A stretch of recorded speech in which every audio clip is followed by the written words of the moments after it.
Bismillahirrahmanirrahim. Elhamdülillah siz noktalarınız olsaydı. Yeryüzünde barcha tiriklikni borliqqa keltirib жүрген jannat bog'chasi yasab, bizni yo'qdan bor etib shu ne'matlarga xalifa etib qo'ygan amallarning qurrasi ham tarbiyachisi. Tillarga go'zal matbuot so'lov mumkinchiligini bergan, tavhid tamimona qalblarning ko'ngillarini islom qilgan nurlar bilan nurlantirgan. To'g'ri yo'lga ko'rsatib, xalqning gayrati, Qur'on oyatlari bilan mag'azlovchi payg'ambarlar jibargan Alloh subhanahu va taolaga xana sanalarimiz bo'lsa edi. Ona suyukli kuluna ham Resulüne iki dünyada rahmetin civarından Peygamberine Muhammed Mustafa sallallahu aleyhi ve sellem'e ihlas kumulumuzdan çıkan salavat şerifleri özlemişseydi.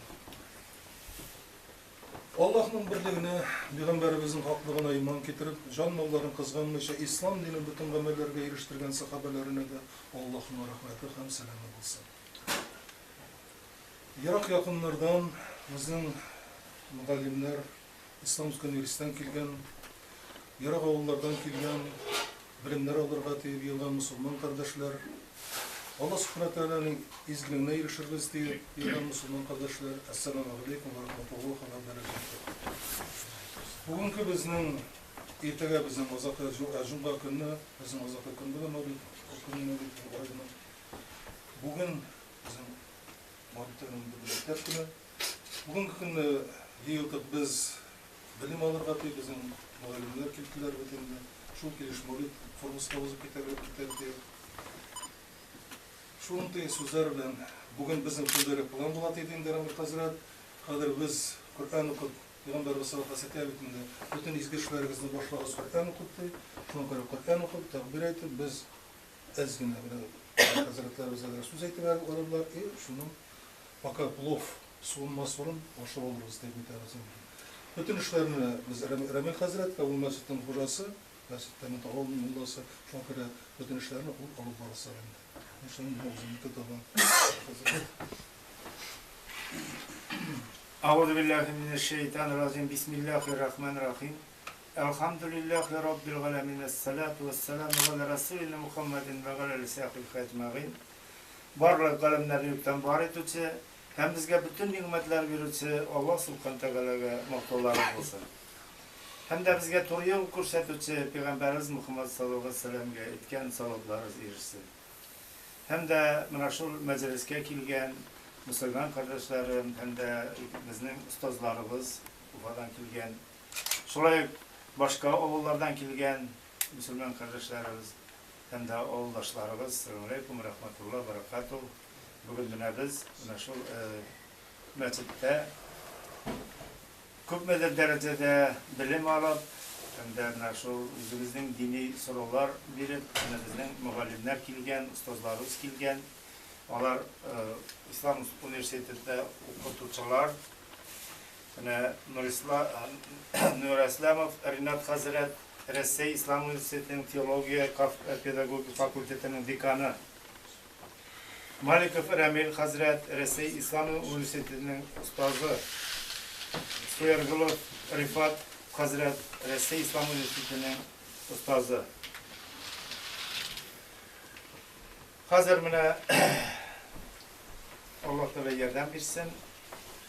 Bizning mana shu boshda programma edib ketilganda Kur'an o'qiymiz. Hamda Alloh rizoligi uchun takbirlar etib, shunday bizning ustozlarimiz o'zingiz sirat bo'yicha bitarsiz.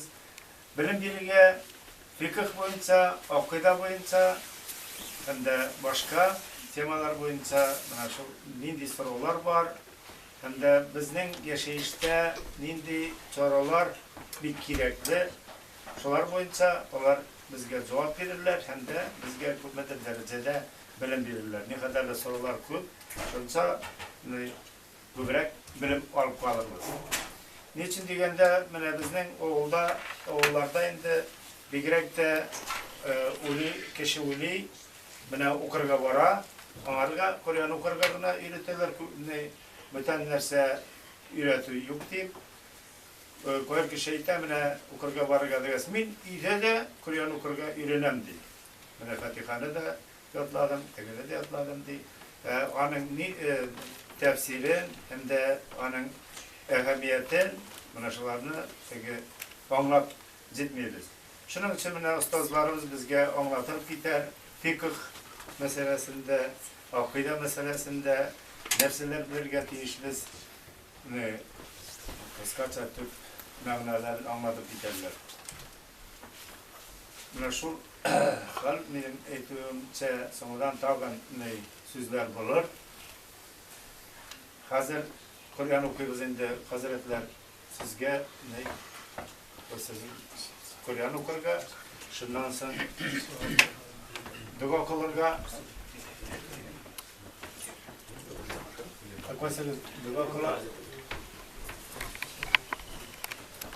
ربنا وآتنا ما وعدتنا على رسلك ولا تخزنا يوم القيامة إنك لا تخلف الميعاد صدق الله العظيم سبحان ربك رب العزة عما يصفون وسلام على المرسلين والحمد لله رب العالمين الحمد لله الحمد لله الحمد لله رب العالمين والصلاة والسلام على رسولنا محمد وعلى آله وصحبه أجمعين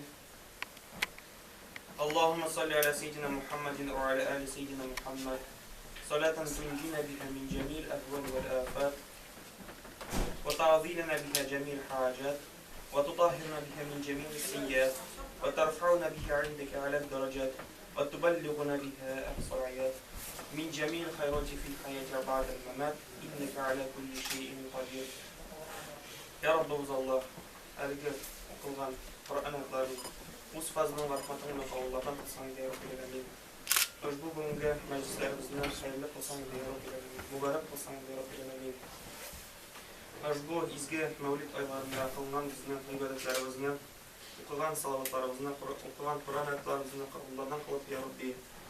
Bizden Peygamberimiz Muhammed sallallahu aleyhi ve sellem'den anın şefaatine irşirge nasip eylesin ya Rabbi. Hem de ya Rabbi alemin, aleyhi okulan Kur'an ayetlerinden olan ecir savapların Peygamberimiz Muhammed Mustafa sallallahu aleyhi ve sellem ruh şerifine iştirip, ruh şerifini şart kıldırsan da. Ana ahli beytine, ruhandarçı enbiyelerge, evliyelerge, şehit olan kişilerge, alimlerge, ustazlarımıza, dostlarımıza başladık ya. Bizden devam etken başı merhumlar, Müslüman kardeşlerimizin oruklarına bağışladık ya. Hem de ya Rabbi bu oğlunun da doğan, bu dünyadan gitken başı cemil ervahlarına, Allah'ın oruklarına da bağışladık ya Rabbi. Onların isimleri unutup doğan, Allah'ına da ecir sapları gitseydi ya Rabbi. Hem de ya Rabbi bu meşrimizge kilgen başı, konaklara, başı, ustazlarga, başı, ilim alışı kişilerge, İsenlik, sağlık, tazalık bir sen diye Rabbi. Tenlerimizge selametlik, kümüllerimizge, yüreklerimizge kuvvetli iman girip ya Rabbi alemin. Tik dürüst yollarda yürüge nasip ile sen diye Rabbi. Allahümme Rabbena zidna ilmen nafi'an ve rizkın vasi'an halelin tayyiben. Ya Rabbi biz Allah. Bütün izgi tileklerimizin silsileden nasırıyoruz ya Rabbi. Hem de inşallah şu izgi tileklerimizin izge cikkirsen diye Rabbi. Subhane Rabbike Rabbil İzzeti amma yasifun. Ve selamun alel mursalin. Velhamdülillahi Rabbil alemin. Bi rahmetike ya erhamar rahimin.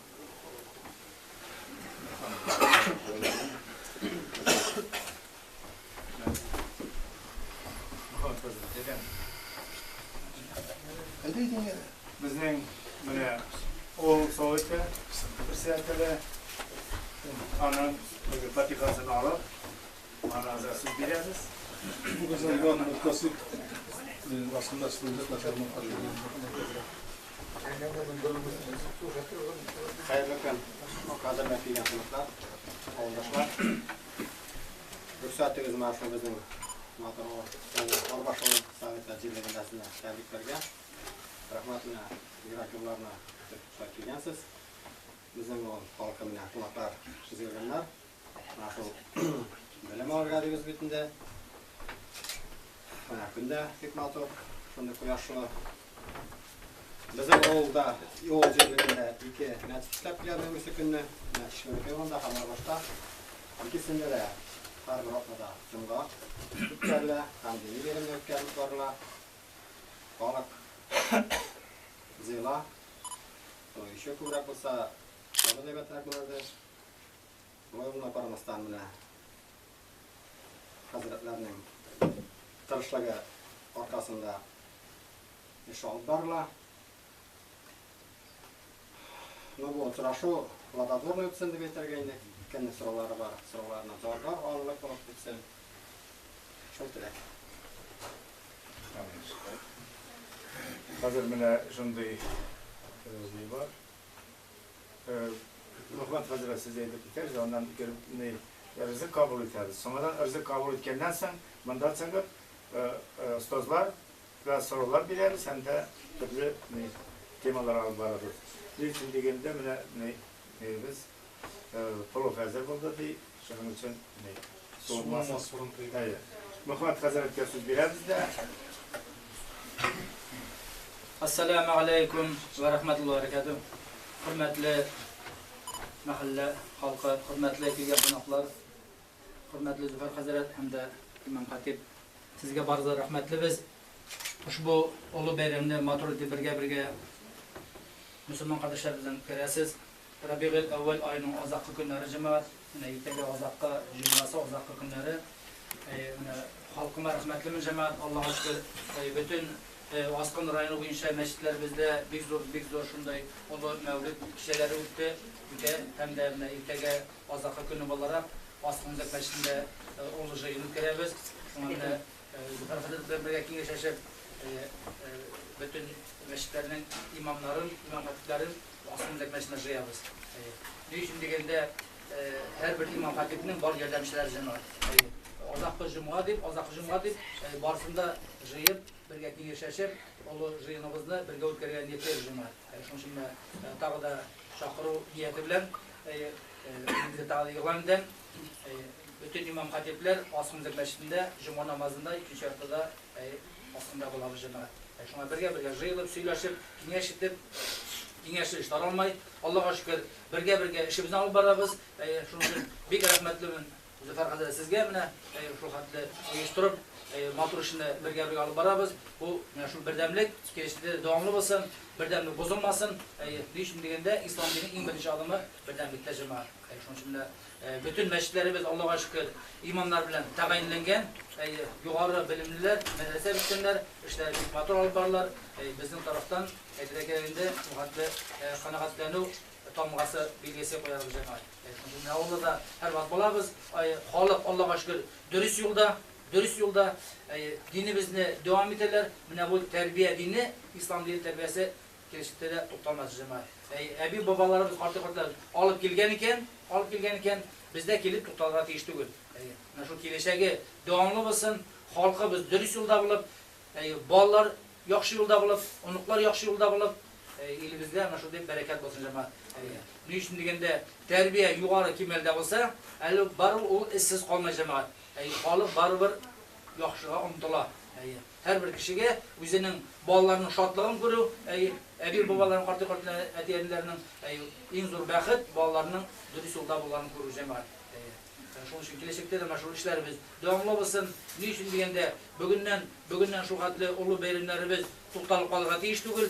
Mevlüt bayramlarimiz, mevlüt oylarımız, büyük maturut'te mevlüt oylarımız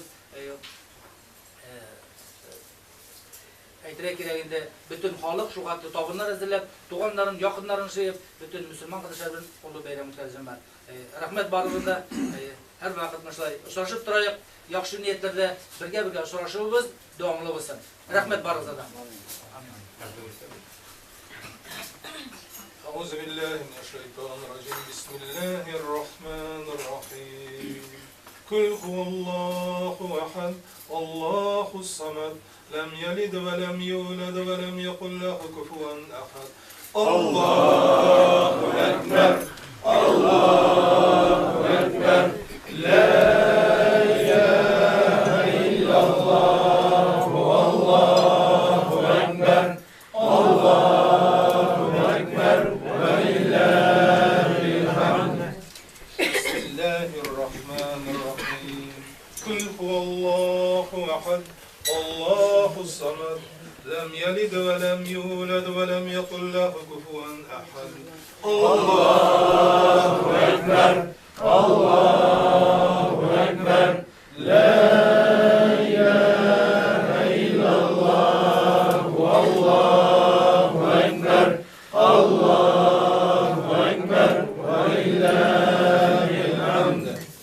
بسم الله الرحمن الرحيم. قل هو الله أحد الله الصمد لم يلد ولم يولد ولم يكن له كفوا أحد. الله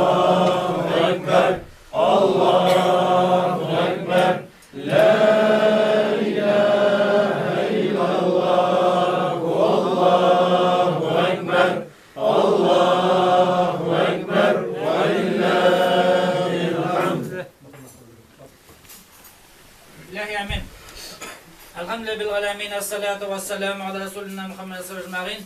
اللهم بلغ صواب ما قرأت رمضان في هذه الساعات الشريفة من كتابك الكريم الروحي سيدنا محمد صلى الله عليه وسلم وعلى آله وعلى جميع الأنبياء والمرسلين والأرواح جميع المؤمنين والمؤمنات والمسلمين والمسلمات الحمد لله والدعي والأستاذ والأقرباء أجمعين. اللهم تقبل منا برحمتك يا أرحم الراحمين. Ey Rabbim Allah, ushbu mahalla bizga hayırlı, bereketli turmuş nasip eyler Rabbim Allah. Gelecekte Müslüman kardeşlerimiz, ushbu mahallarda, ushbu mescitlerimizde, rayonumuz mescitlerinde birge bulup, birden bulup, olu işlerini alıp barğaları nasip eyler.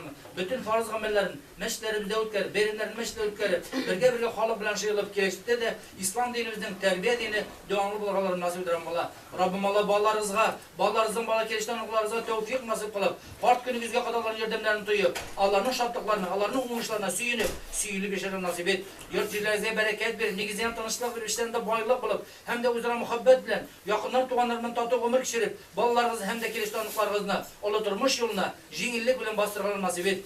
Rabbim Allah ballarınızdan bana geliştenliklarınızga münfakatlı ilmikleri nasip edip, üzerinizden kesiplerinize münfakat verip, hem de gelişekte pensiyelerinize münfakat verip, münfakatlı mülkette, münfakatlı boylıklarda ömürleşip, şatlıklı, bəxitli ömürleşip nasip edip Allah. Hoşbundu matur meclislerinde, gelişte devamlı kılırga alırım nasip edip Allah. Şatlıklı minutlarda aşırı devamlı olsun.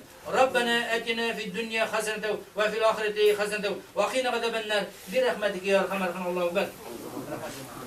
Allah Teala hazır rızık kabul ederiz de ona da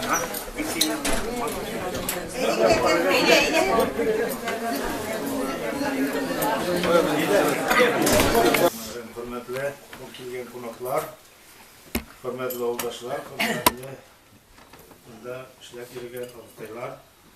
Bana bugün kurban rızıklandık.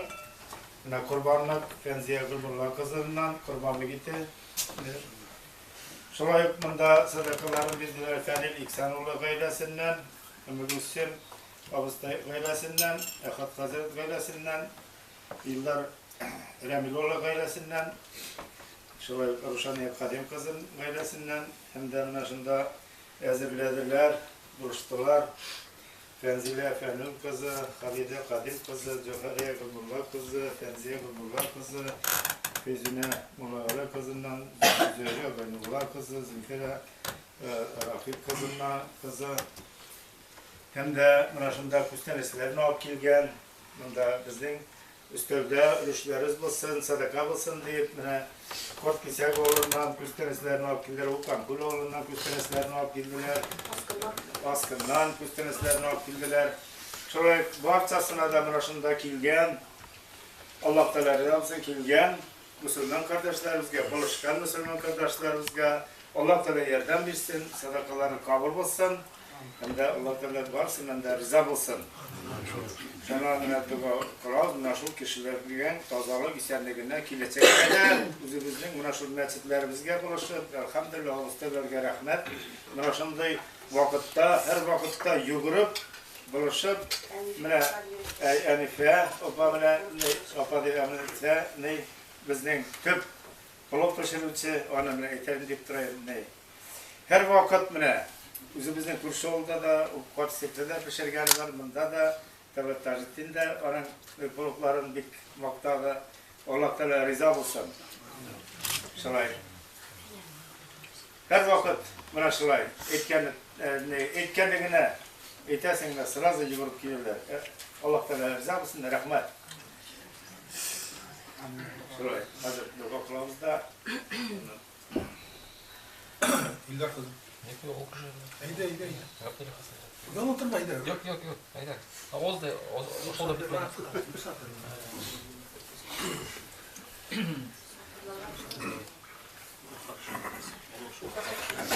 بسم الله رب العالمين والصلاة والسلام على رسولنا محمد وعلى آله وصحبه أجمعين واعف عنا واغفر لنا وارحمنا أنت مولانا فانصرنا على القوم الكافرين واعف عنا واغفر لنا وارحمنا أنت مولانا فانصرنا على القوم الكافرين واعف عنا واغفر لنا وارحمنا أنت مولانا وأنت أكرم الأكرمين اللهم صل على سيدنا محمد بعدد جوامع الرزق والفتوحات يا باسط الذي يبسط الرزق لمن يشاء بغير حساب وابسط علينا رزقا واسعا من كل جهة من خزائن عيبك بغير منة مخلوق بمعظ فضل كرمك بغير حساب يا أكرم الأكرمين ويا أرحم الراحمين افتح الباب يا الله افتح الباب يا الله افتح الباب يا الله يا الله يا كافي يا فتاح يا مفتح فتح بالخير اللهم اغفر صاحب هذا الطعام والآكلين اللهم اجعل دولتنا دائما أولادنا عالما صالحا ولا تسلط علينا ظالما اللهم زد ولا تنقص نعمة كثيرة بحرمة الفاتحة بسم الله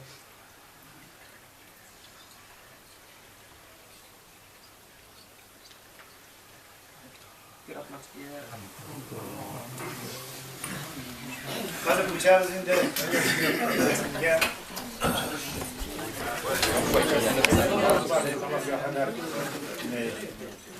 Sizge biraz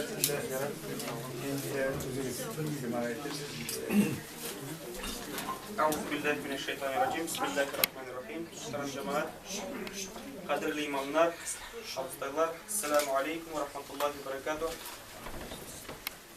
Şu izgi Mevlid ayı azapqa kelib yetib yata ertaga so'nggi kuni, lekin shunday izgi muborak oylarda da inshaalloh majlislarni o'tkazu, meropриятияларni, darslar beru bu davomda barakatli bo'lacak inshaalloh. Aman uchun Alloh subhanahu va taolo davomda savoblarni bersin.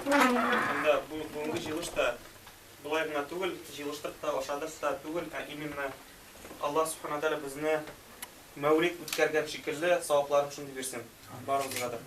O'tgan o'tna bizning Rossiya Islom universitetida da bo'ldi собрание, diplomlar taratdik. Bizdan выпускникларga 82 kishi diplom oldi. Hamda muftiy hazrati bizda keldi. Seminarlar o'tkazgan, практически основа религиозной деятельности imami degan. Hamda aning to'g'risida da bir necha so'z olib borasi kelgan edi. Muftiy hazrati bizning so'zida qachon u diplomlarni berganda da выпускникларga bizning chiqqan kishilarga borisina da narsa aytgan so'zlari imom kishi u ilm oldi, diplom oldi, lekin aning bilangina ishi to'xtalma kishining.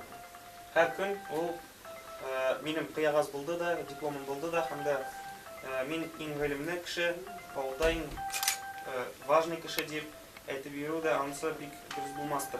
Chunki Payg'ambarimiz aytgancha, bilimni olasiz, talab etasiz, so'rab olasiz degan so'zni anglata, eshikdan hakka qadar. Narsani anglata, biz bir o'qib chiqdikda 5 yil o'qigandir, o'qigan, lekin shuning bilan ish tutishga tegishli har kun o'zimizning bilimlarimizni orttirib turishga tegishmiz, yangartirishga tegishmiz. Yangartu degan so'z yangi bilimlar tugul, именно nimanidir yangi ayberlar kelib chiqar kun, masalan telefonlar, bilar bizning yangi ayberlar kelib chiqar, shular har kishi o'zining bilimini orttirishga tegish. Masalan, bir ko'p shunday savollar kelib chiqar, xalq orasida da shunday ayber bilan bo'ldi, narsa ekan, ish ekan deb xalq orasida shunday so'zlar kelib chiqadi. Shuning uchun imom kishi u savollarga da javob durust berish uchun o'zining ilmini parvarishib, yangilatib qo'yishga kerak. Hamda isga tushirasi bilgan edi, imom kishi u namozlarni o'tkazuvchi kishi tugul, majlisdagina yurib turgan kishi tugul, oshlarda masalan, Qur'on oshlarida u eng birinchi olda turish deb aytamiz. Zaybek eng birinchi olda turishi hamda o'zining mahallasin qorovchi, u xalq bilan ishlay turgan kishi. Shunaymi? Hamda bugungi kunda biz дәресләрдә дә имамлык эшләре бик яхшы гына барсын өчен шундый бер рекомендациялар, кыяс дип, правилалар дип әйтеп бирәбез. Мәсәлән, җомганы үткәргәндә дә сез һәр җомга сайын, һәр җомгага әзерләнеп торасыз. Әйткәнчә, Пәйгамбәрбез саллаллаһу алейһи ва саллям кешеләрне дингә ничек өндәгән? Сезгә сорау бирәм. Ничек өндәгән? Ничек чакырган? Җавап: нинди? Йомшак күркәм, нәрсә белән? Холык белән, үзенең йомшак матур сүзе белән, шулай итеп матур итеп кешене өндәгән. Мәсәлән, бүгенге көндә мәчеткә берәнди дип әйтсәк, гөнаһ кылган кеше, берәнди аракы эчкән кеше килеп керсә, нәрсә эшлибез бу вакытта? Вагаз, насихат, аны матур итеп кенә әйтәбез. Әлбәттә, аңарга без аңлатырга тиешбез. Әгәр күп чыгарса, мөмкин ул шундый бер көн килгәндер, сәбәпче булгандыр. Бүген килеп керәйм әле, может быть, шунда әзрәк мәчеттә утырып, иншалла, вагаз, насихат тыңлап, акылга керермен дип шундый ният белән кергәндер, мөмкин. Ләкин бездә аны куып чыгарсак бу көнне, ул вакытта без шайтанның эшен эшләячәкбез. Шайтан чөнки ул буна тырыша, мәчеттән кешене куып чыгарырга. Мәчеткә кермәсен, мәдрәсәгә кермәсен. Шайтан ул үзенең вазифасын үти клубларда түгел, эчкән җирдә түгел, пычрак гөнаһ кылган җирләрдә түгел, ул именно тырыша 24 сәгать именно мәдрәсәдә, шундый гыйлем алган урыннарда гына кеше арасын бутап йөрү аның вазифасы шул. Шуның өчен без аның белән бер пар булырга тиеш түгелбез, без наоборот каршы Аллаһ Тәгалә әмер иткәнчә Пәйгамбәрбез саллаллаһу алейһи ва саллям сөннәте буенча, иншалла, без наоборот кешене шушы пычраклыктан тартып чыгарга тиешбез. Имамлык вазифасы шул. Иң беренче. Шуның өчен әйткәнчә, Пәйгамбәрбез саллаллаһу алейһи ва саллямны искә төшерик. Аны күпме ташлар белән куганнар. Нинди нәҗис пычраклар аның өстенә түккәннәр. Начар сүзләр әйткәннәр. Ул берәр көнне шулай итеп әйткәнме? Я Раббым Алла, аларны бөтенесен дә һәлак кыл дип әйткәнме? Юк. Җибраил алейһиссалам да әйткәч, иңгәч ул әйтә: "Әгәр икәнсен дуа кылсаң ди, без ди аларны ди бөтенесен дә барлыкка юкка чыгарабыз" дип әйткәч, Пәйгамбәрбез саллаллаһу алейһи ва саллям нәрсә дип әйткән? Мин ди бу дөньяга да кешегә дә азап өчен килмәдем ди, мин ди бөтен галәмнәргә рәхмәт буларак килдем дип әйтә. Шуның өчен Аллаһ Субханаһу ва Тааля Кур'ан Кәримдә әйткәндә: "Ва иннaka лa'ala хулукин азим", дөреслектә синең дә ахлагың иң яхшы ахлак дип әйткән. Син ди яхшы холыклысың дип әйткәндә. Шуның өчен имам кеше бүгенге көндә ул Пәйгамбәрбез саллаллаһу алейһи ва саллямның вазифасын иң беренче үтәй. Кеше 50-60 ел яшәп тә, мәсәлән, намаз укымаган, аннары беренче көн мәчеткә килгәчендә без аңарга сразу бүгенге көндән юк белән бирсәк, менә син бүген намаз укырга тиешсең, уразасын тотарга тиешсең, закатын да түләргә тиешсең, хаҗга да барырга тиешсең дип сразу әйтсәк, ул сразу чиратта китәргә мөмкин. Авыр булачак аңарга. Шуның өчен дингә әкрен генә ул, мәсәлән, бер зданиены, бер бинаны йимереп төшерергә күпме вакыт кирәк? Берничә сәгать кирәк. Шулаймы? Бер бинаны яңадан төзер өчен нәрсә күпме кирәк вакыт? Вакыт күп кенә кирәк. Шуның өчен шулай кешене дә яңадан дингә кертер өчен, яңадан бастырыр өчен яңа бина төзегән шикелле булачак бу. Шуның өчен аны әкрен генә башта асыл иманны өйрәтергә кирәк. Аннары намаз өйрәтергә кирәк. Аннары шулай әкрен генә уже совершенствовать, камилләштерергә кирәк. Һәм дә мин сезгә иң беренче бүген шушы дәресебездә дә бер киңәш бирәс килгән инде. Кыяс, иншалла, вагызларыгызга да әзерләнгәндә, имам кеше ул иң беренче вагызларны әзерләгәндә, то есть үзенең мимарга чыкканда да, хутбаны сөйләгәндә дә иң беренче нәрсә эшләргә тиеш? Матур үзе кыяфәттә булырга тиеш. Шулаймы? Һәр вакыт 24 сәгать. Иң беренчесе, кайбер кешеләр әйтәләр, урысча әйткәндә, встречает по одежке, провожает по уму дип әйтәләр. Ләкин аның беренчесе ягы да бар. Встречает по одежке. Мәсәлән, то есть матур булу һәр вакыт. Муфти хәзрәтебез дә әйтте. Һәр вакыт матур шундый кыяфәттә йөрегез дип әйткән.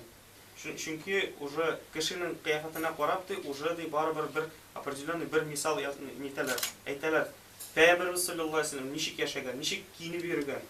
Уже бер 24 сәгать. Имам кеше ул мәчеттә генә түгел, ул һәр вакыт 24 сәгать имам булырга тиеш. Мәсәлән, мин бүген имам, миңа акча түләмиләр, мин нитмим, шулай эшләмим. Наверное, мин имамлык вазифасын төшерәм дип, андый сүз дә булырга тиеш түгел. Чөнки бу юлга баскан кеше ул Аллаһ алдында уже җаваплы. Гыйлем алган шушы гыйлемне 24 сәгать уже таратырга тиеш. Мин имам булмыйм да дип, аннары башка эш һөнәр белән шөгыльләнсәм дип дисә дә, аның имамлык вазифасын үтәмәсә дә барыбер ул динне таратырга тиеш. Имам булмаса да, ул барыбер кешене, мәсәлән, күпме кешеләр бар бүгенге көндә намаз укый белмәгән, күпме кешеләр бар бүгенге көндә хәреф укый белмәгән, шулаймы? Алар күпләр. Минем гыйлемем юк диергә дә хакым юк. Дөрес түгел ул. Чөнки сез ул простой гади кешеләрдән дә гыйлемегез сезнең күбрәк. Иң беренче киңәшем шушы иде. У кием, кыяфәт. Икенчесе, ваазларны әзерләгәндә дә һәр вакыт нәрсә иң беренче карарга тиешбез. Ничек сез ваазларны әзерлисез? Biz mana aytamiz bayramlarga bo'lsa, bayramda masalan nindi bayramga bag'ishlab va'zimizni hazırlaymiz. Jumg'ada mana bizning musulmonlarning nelari bilan bag'ishlaymiz. Nishik keltirib kishilarga jid keragi, bizlarni anglatırga shu temalar bilan То есть иң беренче бер тема аласыз, сайласыз. Тема. То есть теманы сайлагачтан бүген мин җомга ваазын шундый теманы алып барачакмын дип әйтәсез. Иң беренче теманы сайлайсыз. Теманы сайлагачтан да аны ничек карыйсыз? Бүген мәсәлән берәнди бәйрәм икән. Яки бәйрәм түгел булмаса, берәнди простой көн булса, җума көн булса да, ләкин нәрсә турында сөйләргә кирәк икән, башта фикерләргә кирәк, уйларга кирәк. Мәсәлән, мәхәллә эчендә берәнди проблема бардыр. Мәсәлән, авыл эчендә кешеләр аракы ичәләр икән, аның турында, мәсәлән, шундый сразу теманы алып барырга, шул, наверное, мин шуның турында сүз алып барачакмын дип әйтә. Аннары нәрсә эшләргә кирәк? Аннары сез материалны каян аласыз? Вагазга. kitaplardan alamiz. Вагаз китаплары. Вот. Даже если сез үзегез вагазны әзерләмәсәгез, мәсәлән, готовый вагазны алсагыз да, бу кеше ничек язган китапта, һәр кеше үзенчә вагазны яза. Шуның өчен иң беренче караганда, вагазны әзерләгәндә сез бу мине вагазны берничә мәртәбә укып чыгарга тиешсез. Укып чыгып, үзегез менә шулай итеп дәфтәр кыягаз аласыз да, шунда тезис дип изложение формасында мәктәптә ничек изложение язалар, самый основной мысльләрне үзегез ничек сезгә җайларак, шуны үз сүзегез белән язсагыз яхшырак булачак. Мәсәлән, Кешегә аңлаешлы тел белән. Әлбәттә, минбарга чыккач, кеше сөйләй башласа, әгәр икән, укый башласа, укып чыкса, ул вакытта бер кашан да, күбесе аңламый, күп кеше аңламый, нәрсә укыганын. Нәрсә укыды ул, нәрсә сөйләде ул, ниндидер литературный сүздә сөйләде. Самый простой кеше халык аңлаган телдә сөйләсә, иң яхшысы була. Шуның өчен, әгәр кеше имам үзе әзерләмәсә, шушы вагазны иң беренче хотя бы аларны укып чыгып, аннары тезис язып, шушы тезисны операция итеп, менә шулай итеп, ала да кыягазны, кыягазга карый, искә төшерә, и шуны үзе сөйли. Үзенең йөрәк аша чыгартырга тиеш. Мәсәлән, кайбер гөнаһны үзебез кылабыз икән, бер начар эшне үзебез кылабыз икән, имам кеше үзе шуны начарлыкны эшләй икән, анда кешегә әйтә, шуны эшләмәгез дисә, ул барыбер андый эффект булмаячак. Имам Азам Абу Ханифа янына кашан бер хатын килгәчтендә нәрсә дип әйткән? Минем балама әйтәләр, ул бал ашамасын дип әйтә. Нәрсә? 40 көннән соң килерсең, аннары эшләрбез, әйтербез.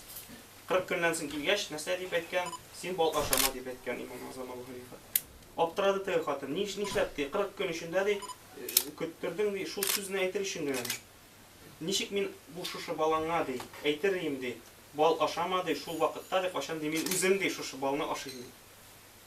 40 көннән соң ди, кашан ди организмнан бүтән ниләр чыккач ди ризык ди, шушы ди. Мин чистарынгач ди, бала ашамадым 40 көн ичендә ди. Килгәч, аңарга уже аңлаткан. Син дә бала ашама ди. Шуның өчен имам кеше ул да ваз сөйләгәндә дә үзе иченнән полностью впитывать шушы йөрәк аша чыгартырга тиеш вазы. Следующий, аннары дәвамында әгәр икән үзебез вазны язганда да аның основной бер составляющий критерийлар бар. Монда тохта да бар икән. Язырга бармы?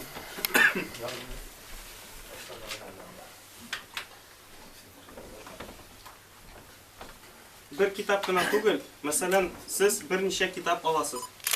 Бер китаптан гына түгел, мәсәлән, Коръән Кәрим дип тә түгел, берничә ваз китабын алырга хотя бы. Для начала. Иң беренчесе, сез вступление булырга тиеш. Вступление дип әйтик, кереш сүз. Кереш сүз.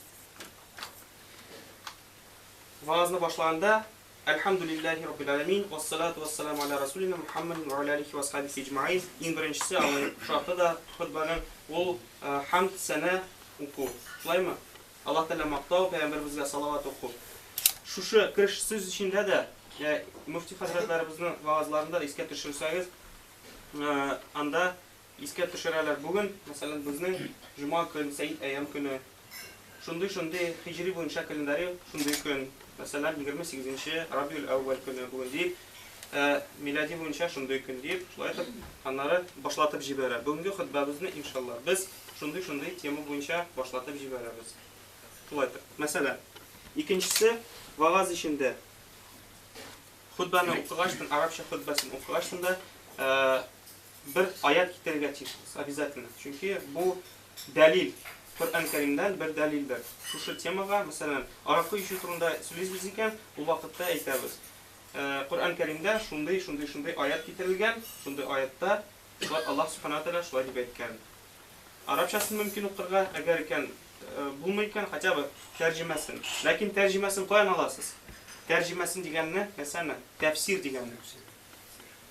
Каян аласыз?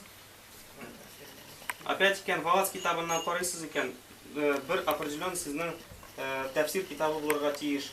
Яки тәрҗемә генә түгел, перевод, дословный перевод булырга тиеш түгел. Именно алимнар шарх кылырга тиешләр. Нәрсәки бу аят ичендә нәрсә нинди аңлатма булырга тиеш, аны ачыкларга тиеш. Шушы аят китерергә. Аннары өченчесе там бер дәлил, бу безнең хадислар. Хадис. Пәйгамбәребезнең әйткән сүзләре, эшләгән гамәлләре. Мәсәлән, даже хутбаны, вагазны сөйләп бетергәчтән дә мин эшне бетерәм, чыгып китәм, имам кайтып китте өйгә. Кешенең башында мөмкин бер нәрсә дә калмагандыр. Аяттан тулган. Нәрсә дип әйткән әле, нинди аят әйткән әле, язырга да өлгермәгән. Ләкин берәр нинди тагын история, берәнди кыяс, хикая сөйләсәгез сез кешегә, шушы башында кешенең башында калачак. Мәсәлән, Пәйгамбәрбез саллаллаһу алейхи ва саллям шундый заманда аның кырыена бер сахабалар килгән булганнар дип, шулай итеп бер историяны сөйләп җибәрсәгез, шушы именно башында кешенең кала. Аңарга таянып, уже кеше яңадан искә төшерә бөтен вагазны да. Шуның өчен монда бер хикая формасында хикая булырга тиеш. Яки берәнди мудрый высказываниялар, сахабаларның, алимнарның әйткән сүзләре. Шушы бөтен нәрсә бу сөйләп бетергәчтән дә иң соңгысы нәтиҗә булырга тиеш. Нәтиҗә. Ни өчен мин сезгә бүген бу шушы вагазны сөйләдем? Ни өчен мин сезгә шушы бүгенге дәресне бирдем? Дип азагын уже сөйләп бетергә. Яки уже хутбаны бетергәндә дә ни белән, дуга белән булса да, шулай итеп. Ва ахиру дa'wana алхамдулиллахи раббил аламин. Яки мөхтәрәм җәмәгать, без бүген шулай итеп дәресне үткәрдек матур итеп. Иншалла барыбызга да файдалы гыйлемнәр алып, киләчәктә үзебезнең авызларыбыздан әйткән сүзләребез, телләребез матур вагазлар сөйләргә булсын иншалла дип, һәм шундый формада бер нәтиҗә ясарга тиешбез иншалла. Чөнки ничек сез шушы вагазны әзерләйсез, киләчәктә сез кешенең йөрәгенә шуны салачаксыз. Әгәр икән имам үткәрә икән шушы җумаларны, җума вазифаларын үткәрә икән, теге, бүген җуманы уздырыйм да, ләкин киләчәк җума хәтләрне там берәрсе искә төшерермен әле, язырмын әле дисә, ул вакытта ул бер нинди шундый отношениясы җумаларга бик неприятный булачак. Кешенең дә, халыкның да аннан соң мәчеткә киләсе килмәячәк. Шуның өчен кешене заинтересовать итер өчен әкрен генә шушы ваазларга әкрен матур итеп сөйләргә кирәк.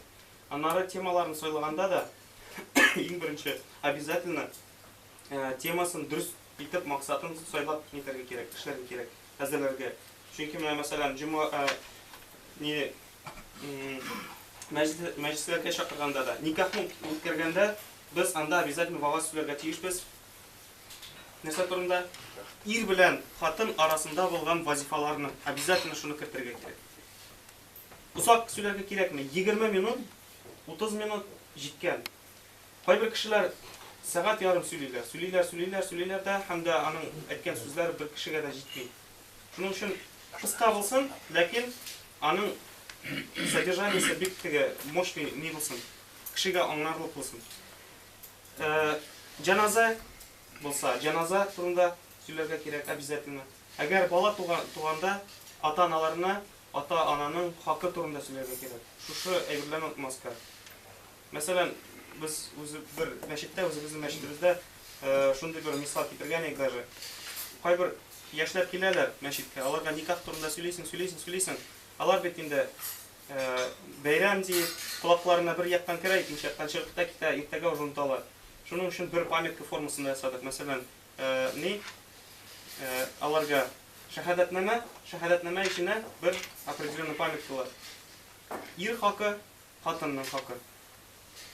Шундый бер памятка. Алар кайткачтан уже бергә өйдә булгачтан ачып җибәрәләр, карыйлар, укыйлар, уже искә төшерә башлыйлар. Менә шундый вазифалар бар микән дип уже искә төшерәләр.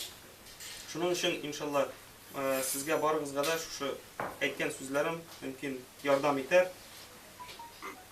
Үзегезнең эшләрегездә һәм дә азакта әйтеп китәсе килгән иде.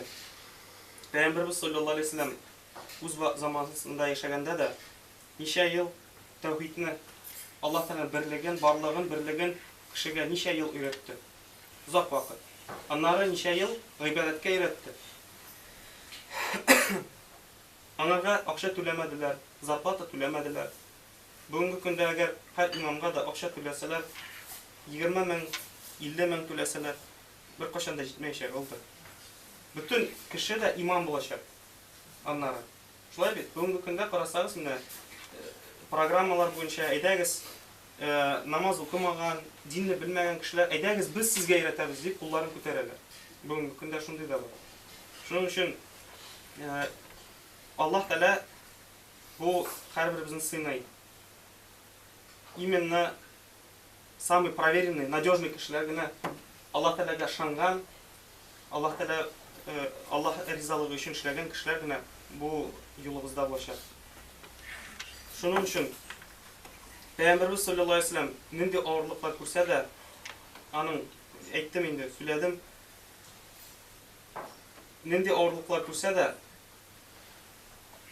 ул үзенең эшен алып барган. Бүгенге көндә имам кеше ул шушы эш Пәйгамбәрбез саллаллаһу алейһи ва саллям эшен дәвам итә.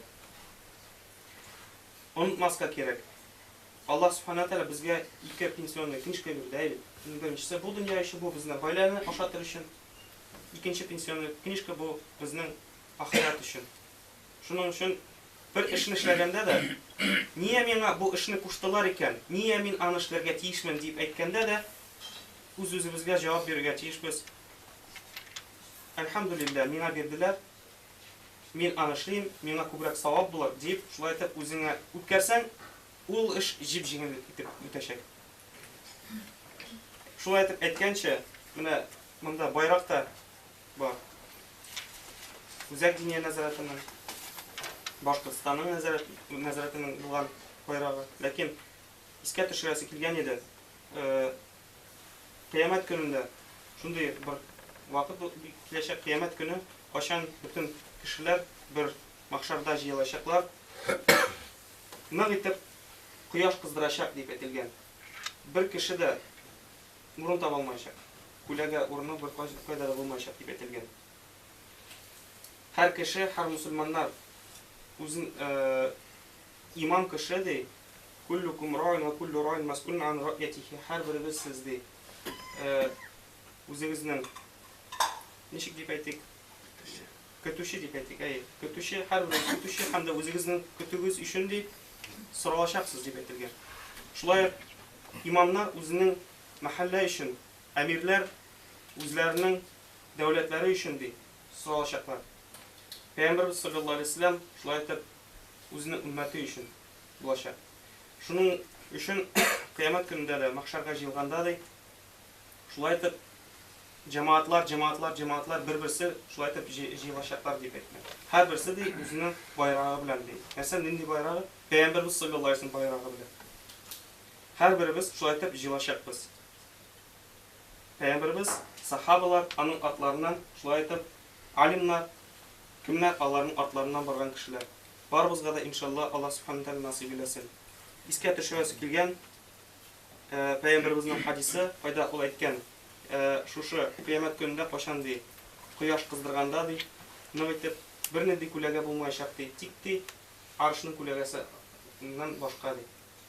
Шул ди күләгә астында ди 7 төркем кеше булачак дип әйткән. Иң беренчесе дә ал-имам адил. Бу адилле имам, үзенең мәхәллә өчен үлеп торган, һәр кеше өчен адилле булган, үлеп торган шундый бер имам ди, ул ди, яки падишах, султан, ул ди шул күләгә астында булачак дип әйткән. Умар радиллаһу анһу кашан дәүләт эшләрен эшләгәндә үзенең шәмен кабызган булган ди. Кашан ди личный үзенең эшләрен эшләгәндә ди, кеше килгәндә ди, ул ди үзенең шәмен кабызган булган ди. Ягъни монда да күренеп тора аның гаделлеге. Башка бөтен кешегә дә. Икенче төркем ди, ул ди шул кеше ди мәчет, аның йөрәге ди мәчетләргә бәйле булган ди. Мәчет өчен үлеп торган, мәчет өчен һәр вакыт эшләгән кеше ди. Өченче төркем ди, ул яшь егет ди. Ул бәләкәйдән ди үскән ди, Аллаһ субханаһу ва тааляга искә төшереп ди, чиста, саф булып ди, намазлар укып, шәригать илемнәрен өйрәнеп, бәләкәйдән харам күрмичә үскән егет ди, кеше ди, ул ди иншалла шушы күләгә астында булачак дип әйткән. Дүртенче төркем, ул шул кеше ди, садака биргән ди, уң кулы биргәндә дә аның сул кулы ди күрмәй ди. Ягъни садаканы биргәндә дә кешегә ди хәерле эшне эшләгәндә, мәсәлән, ул вакытта ди мактанып әйтмәгән ул. Менә мин әле бүген шун бардым, хәер бирдем әле, шулай иттем, тигене иттем, моны иттем дигән түгел. Именно яшерен эшләгән эшне бер кешегә белмәй, тик Аллаһ субханаһу ва тааля белә шушы эшне. Шушы төркем булачак. Аннары тагын бер төркем, ул ди ир кеше, аны ди, мәсәлән, бай бер хатын кыз зина кылырга чакырган, ул вакытта әйтә: "Ана хофу, мин Аллаһ Таалядан куркам. Мин Аллаһ Таалядан куркам, шуның өчен бу әйбердән мин ярак булам" дип әйткән. Аннары тагын бер төркем, бу ике кеше, алар бер-берсен ди Аллаһ ризалыгы өчен яраткан дип әйткән. Мусульманнар бер-берсен яратырга тиешләр.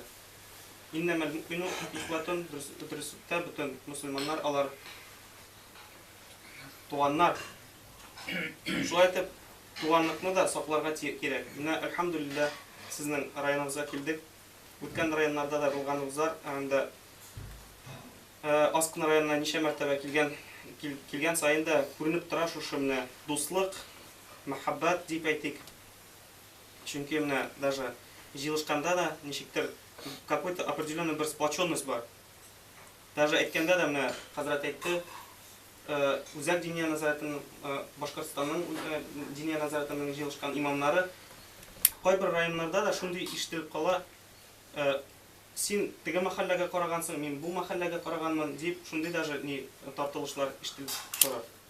Ләкин искә төшерергә кирәк, без Пәйгамбәрбез саллаллаһу алейһи ва саллям байрак астында булачакбыз. Һәм дә бер эшне алып барабыз. Ул вакытта бернинди тартылыш шундый булырга тиеш түгел.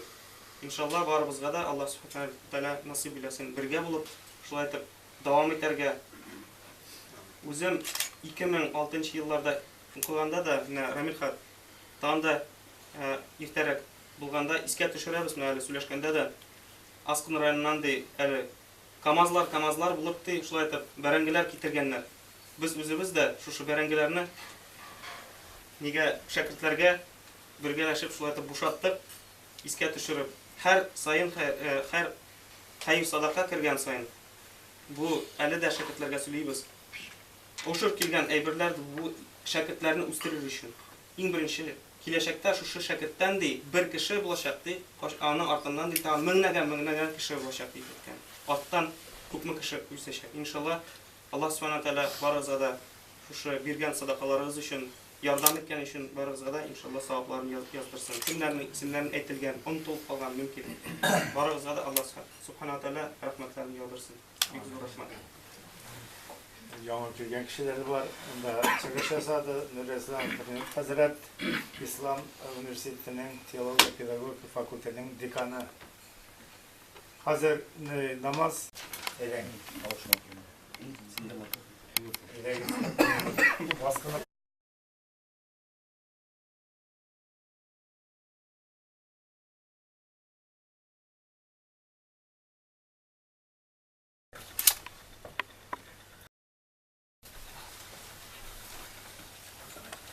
أشهد أن لا إله إلا الله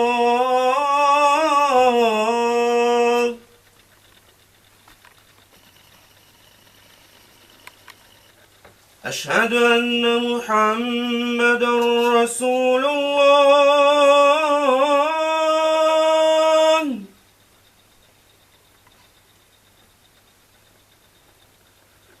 أشهد أن محمدا رسول الله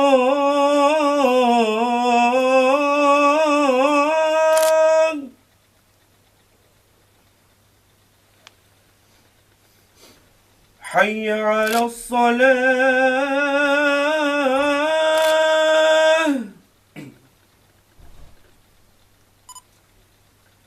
حي على الصلاة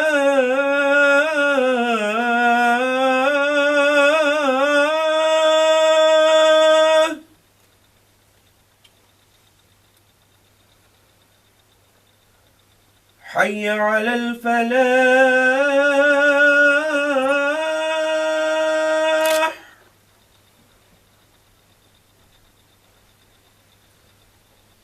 حي على الفلاح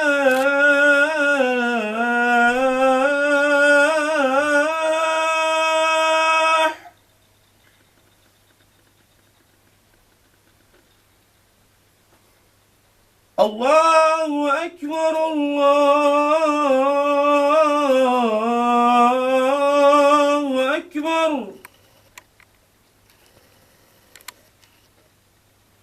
لا إله إلا الله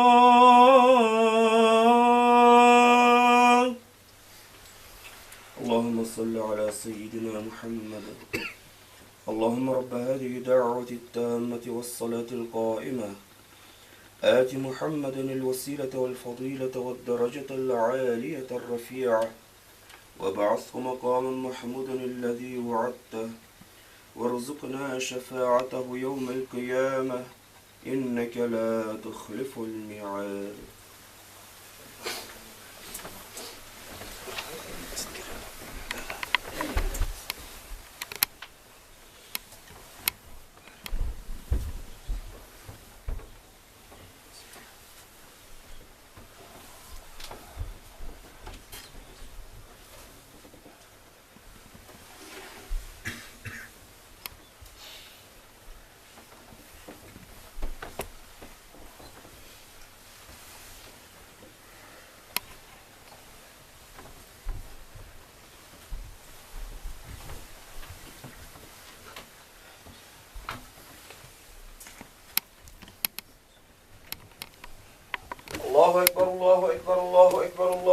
أشهد أن لا إله إلا الله أشهد أن لا إله إلا الله أشهد أن محمدا رسول الله أشهد أن محمدا رسول الله حي على الصلاة حي على الصلاة حي على الفلاح حي على الفلاح قد قامت الصلاة قد قامت الصلاة الله أكبر الله أكبر لا إله إلا الله.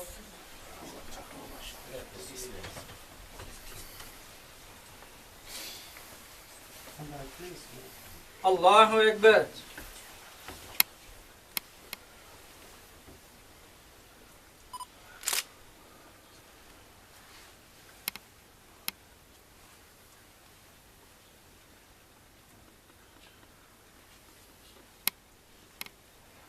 الله أكبر. سمع الله لمن حمده. الله أكبر. الله أكبر. الله أكبر. الله أكبر.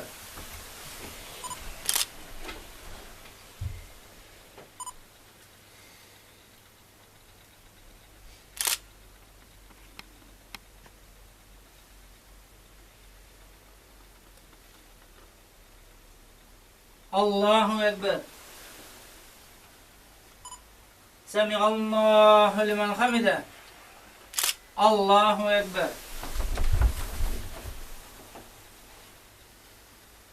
الله أكبر. الله أكبر. الله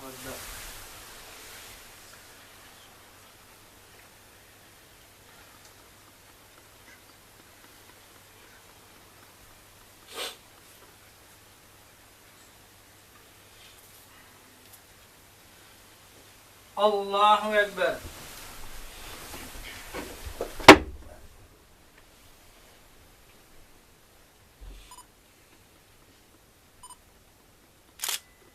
الله أكبر.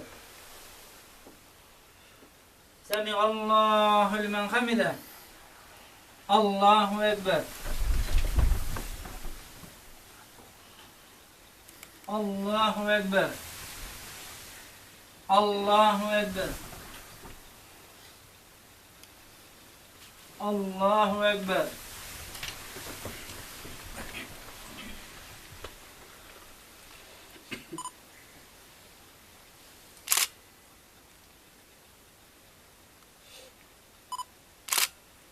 الله أكبر. سمع الله لمن حمده. الله أكبر. الله أكبر. الله أكبر. الله أكبر.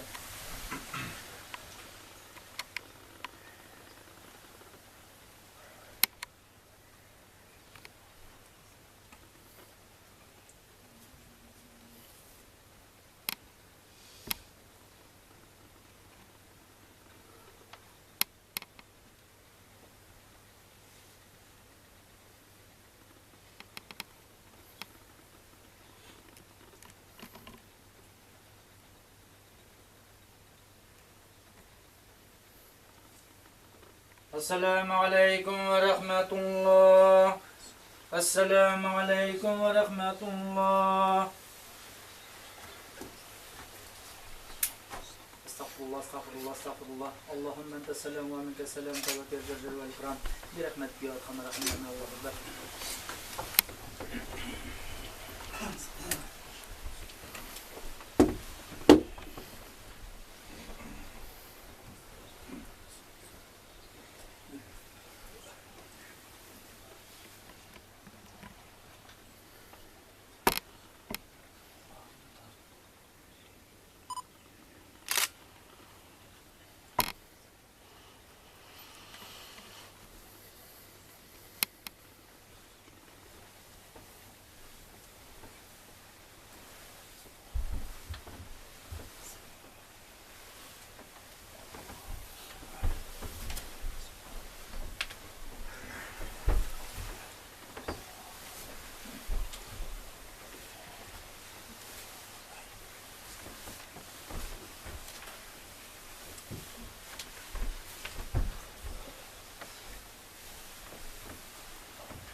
سبحان الله والحمد لله ولا إله إلا الله والله أكبر ولا حول ولا قوة إلا بالله العلي العظيم.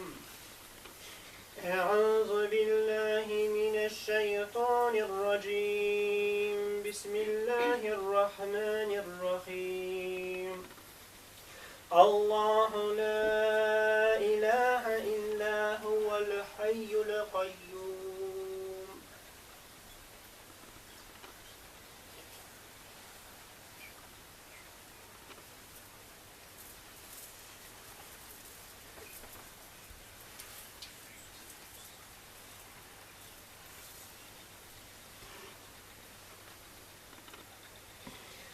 ذو الجلال سبحان الله.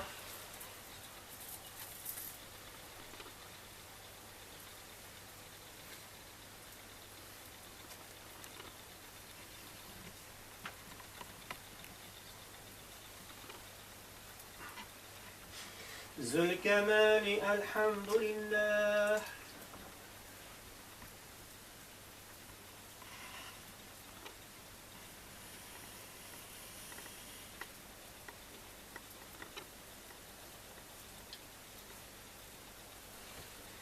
ذو القدرات الله أكبر.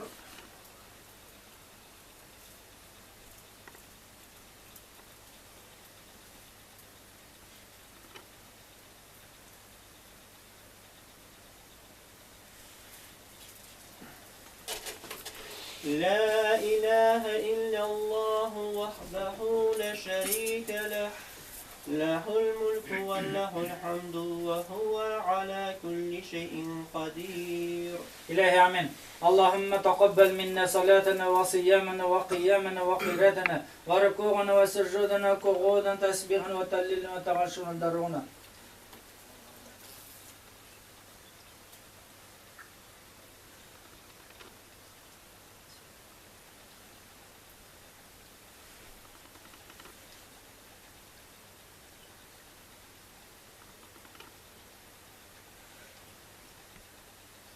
برحمتك يا أرحم الراحمين. الله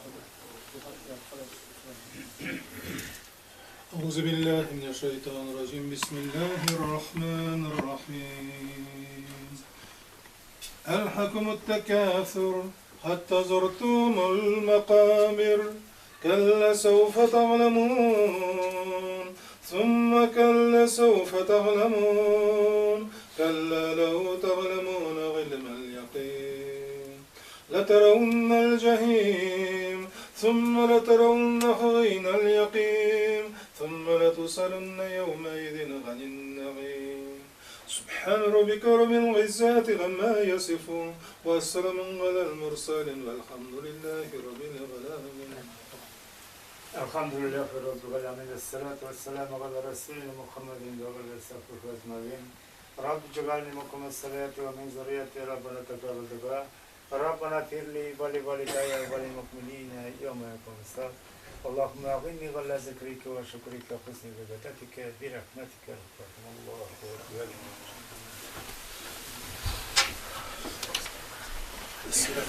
Hürmetli استرك شكله ممكن. Züfer Hazret, hürmetli kelgan qonaqlar, bizga ruxsat etsangiz, Salı brigada elektriklar ishlaydi. Şuna 100 tramni bütün lampochkani ochtirib yotganda zamakani bo'ldi-da. Shunga ertaga jumga qadar ulgurtirgan niyatimiz bor edi. Bizning gruppaga ruxsat etsangiz biz qo'zg'alib edik sizga qiyin bo'lmasa. Ruxsat bersangizgina tulki. Anda yordam kerak edi.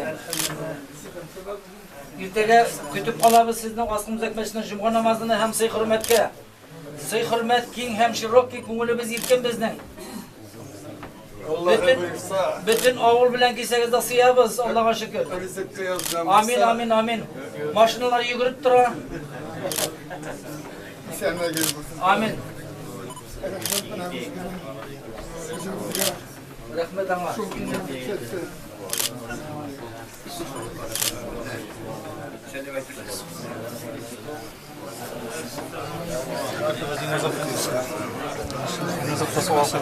Самое главное,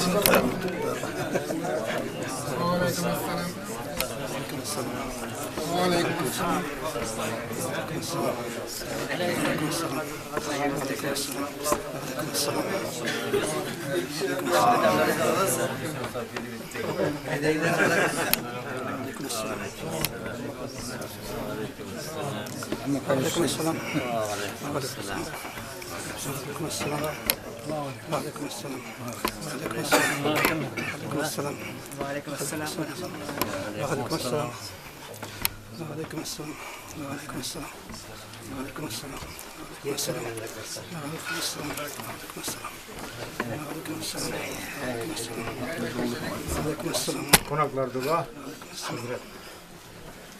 Elhamdülillahi Rabbil Alemin. Vessalatu vesselamu ala Resulina Muhammedin ve ala alihi ve sahbihi ecma'in. Allahümme Rabbena zalemna enfusina ve illem tagfir lana ve terhamna lenekunenne minel khasirin.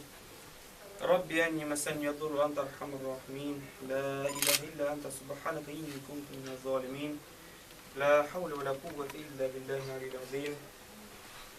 اللهم ربنا زدنا علما نافعا ورزقا واسعا حلالا طيبا برحمتك يا ارحم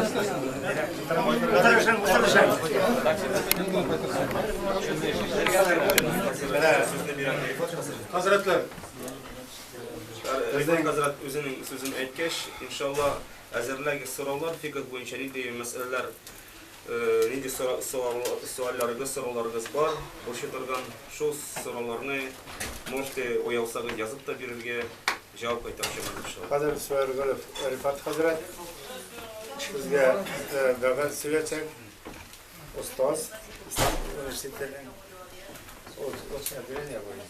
Пока вечерний, он доктор, он أعوذ بالله من الشيطان الرجيم بسم الله الرحمن الرحيم. Tamam cemaat. Bizga kirganda nindi dars o'qitanti bo'lag'ayni, qarag'ayni bolday kerak, tuniga kerak endi. Aqid bo'yicha qarahaq, har nima kerak endi shuning uchun bir общий теманы anlatırlar. Tercih был. Я литературный язык только русский хорошо знаю, да уж Гафури. Будем Баймактан Булхам да Казаганаста каршы тик орыстарны матур сөйләшә алам инде. Теге әсәй атай менән башкасы сөйләшә алам да литератур әдәби булып русарны була инде. Шуларның өчен Гафури һәм орыслар аңлатып инде. Жизнь такая инде, только литературным, только русским владеем инде. Так сказать, на профессиональном уровне. Первый вопрос, конечно, задам такой вам. Знание. Тема нашего урока будет знание, в общем, теме знаний. Говорить о том, что нужны ли знания, не нужны ли, важны ли они, пока нам не стоит. Вы и так все прекрасно знаете. Такой вам вопрос задам. Безусловно, ответ на него вы знаете. Какая наука является для нас самой важной? Не для нас, для всех людей самой важной. Какая это наука? Вероучение. Совершенно верно. Наука акаид. То, что называют акаид. Почему? Ценность любой науки определяется ее, скажем, целью или предметом изучения. По той простой причине, что наука акаид изучает вопросы веры, сначала изучает Аллаха, сифата Аллаха, посланников Аллаха. С одной стороны. С другой стороны, наука акаид изучает то, благодаря чему мы можем быть спасены в судный день.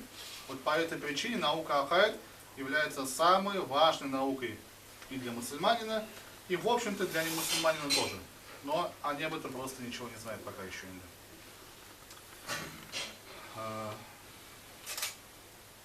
Мы знаем же, что вот есть аманту билляхи 9, 5-6 основ веры. Вот эти 6 основ веры обязан знать каждый мусульманин. не знающих пока еще, конечно, мусульмане считаются, вот как тахлиди и манжи, и есть же разные степени веры. Тахлиди есть, тахкики есть, то есть есть полноценная и полная вера, а есть вера в общем, она называется. То есть в целом мусульманин, но его степень его веры пока еще очень слабая. Вот, например, большинство наших вот с вами сограждан, или вот Аудаштар, они все, альхамдулилля, мусульмане. Но они мусульмане как? У них вера называется тахлиди, то есть они просто слепо верят. Ну, то есть вот признают то, что есть Аллах, ладно. То есть они говорят, что я верю, вот во что нужно верить, в это я верю, хотя он ничего не знает иногда. Вот я мусульманин, верю, во что нужно верить, и все иногда. Но такая вера, она очень слабая. Это буквально вот самая вот граница пропасти. Ведь он же ничего не знает, тонкостей не знает, важных вопросов не знает, какие слова или какие действия могут привести к вере или вывести из веры. По этой причине вот именно изучение 6 основ веры, а также связанных с этим вопросом, является первейшей обязанностью каждого мусульманина. Еще раз повторю, по той простой причине, что знание 6 основ веры, а также связанных с ним вопросов, в первую очередь нас хранит от огня ада и делает нас истинными мусульманами. По этой причине изучение Ибн Халя простых основ является обязанностью каждого мусульманина.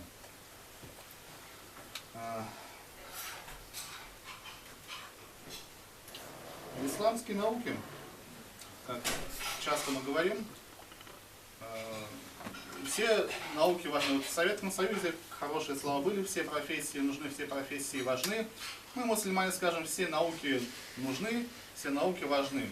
И мы действительно, как будучи мусульманами, не разделяем науки, знания, дела на чисто на религиозные и нерелигиозные.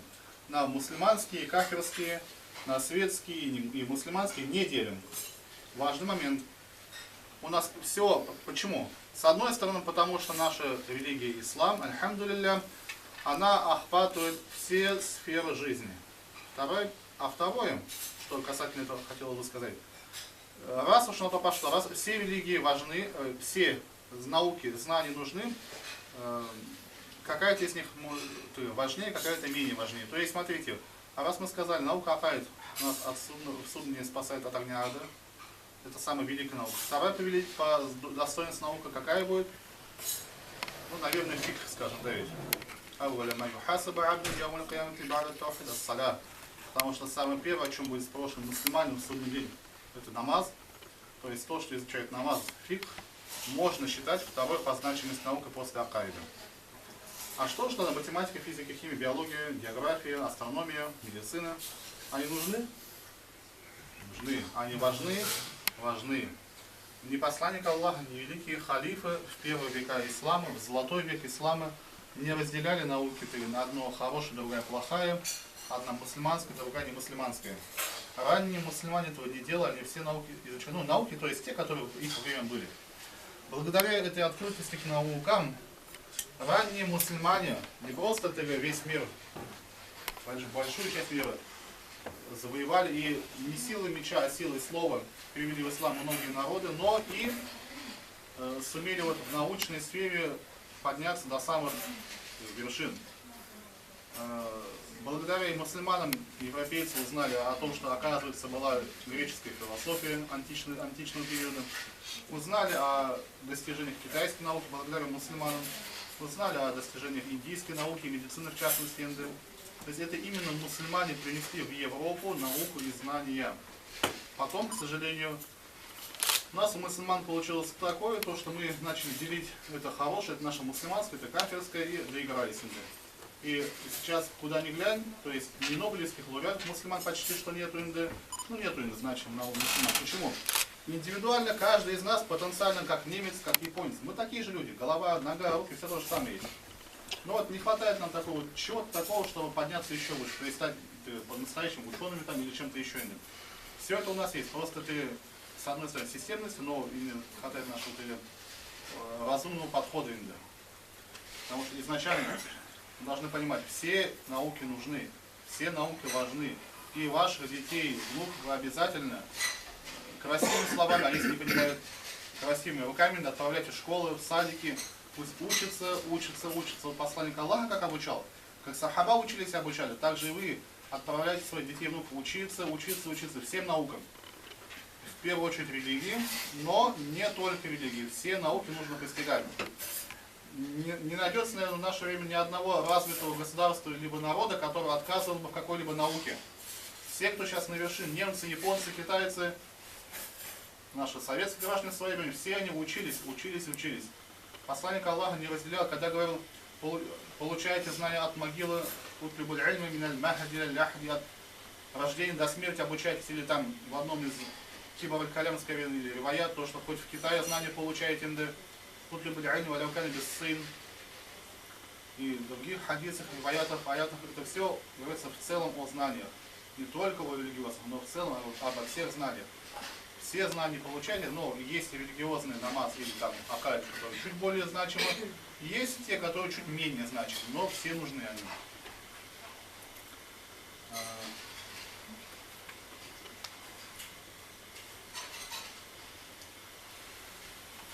Важным моментом, тоже, который в данной связи хотелось бы сказать, является то, что вот до этого вчера об этом говорил, в другом месте, правда, конечно,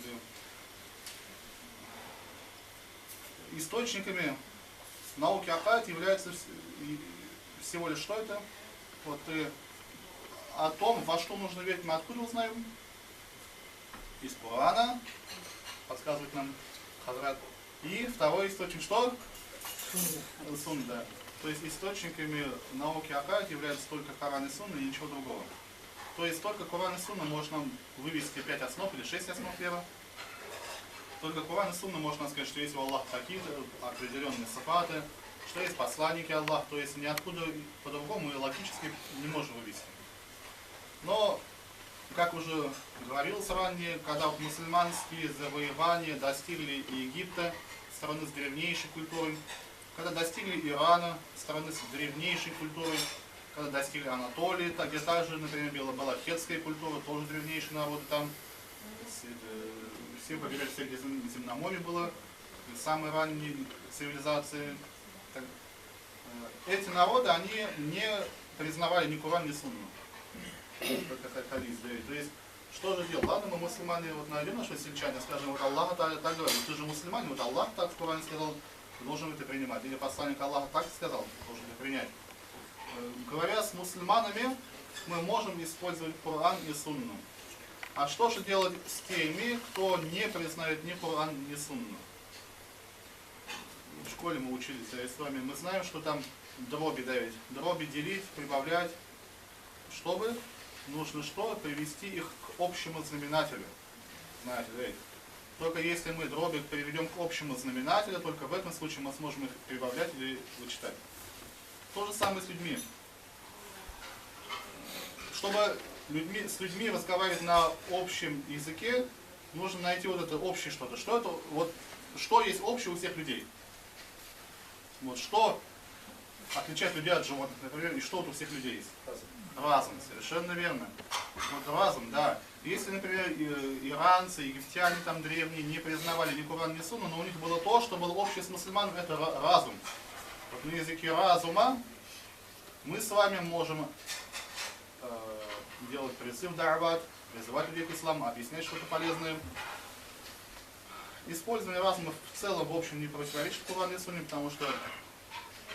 Почему? Потому что с одной стороны, Коран призывает нас постоянно рассуждать и спрашивает, а разве почему вы не рассуждаете, почему вы не думаете? С другой стороны, такой тоже есть, что Коран от кого? Аллах, так ведь? Коран нам Аллах дал. Это речь Аллаха. А разум от кого? Разве не Аллах нас создал? Разве не Аллах дал нам разум? Видите, это все от Аллаха идет. Ведь Аллах же не сделал наш разум таким, который нас от истины уводит. Нет. Аллах сделал наш разум таким, который в целом нас может привести к истине. Это тонкости, детали могут отличаться, но в целом разум нас к истине приводит. Потому что и разум, и Коран исходят от одного источника, от Аллаха. Поэтому использование в некоторых случаях доводов разума, логических доводов или рассуждений на тему религии допустимо. Не всегда, не везде, но в целом допустимо. То есть здесь тоже немало из тонких моментов, но об этом долго будет говорить. Так. И вот как раз был же золотой век ислама, то есть то, что было в Европе средневековьем, мы называем золотым веком ислама. Это как раз то время, когда мусульмане, вот мы же говорим о общем знаменателе. Не зря, когда мусульмане все еще были на вершине науки, в том числе и мусульманская философия была, мусульмане считали дозволенной. Сейчас мы ее считаем не особо дозволенной. И это действительно логично. Но вот в золотой век ислама мусульмане философию в принципе дозволенной считали. Но просто у нее есть свое место. У всему свое место, вот у философии просто есть свое определенное место. И благодаря этому, или так скажем, и за счет этого в Европе самыми известными мусульманскими учеными кто является? Вот в Европе мусульманских ученых, из мусульман кто это известно? Это Авиценна, Ибн Сина Давид. Это Авероэс назвал, Ибн Рушд и другие. То есть вот эти же философы, вот видите, они говорили на общем для всех языке, на языке разума. И за счет этого они смогли, с одной стороны, стать знаменитыми в Европе. Не в этом, конечно, но в том, что за счет этого они нашли общий язык со всеми людьми других национальностей, других религий.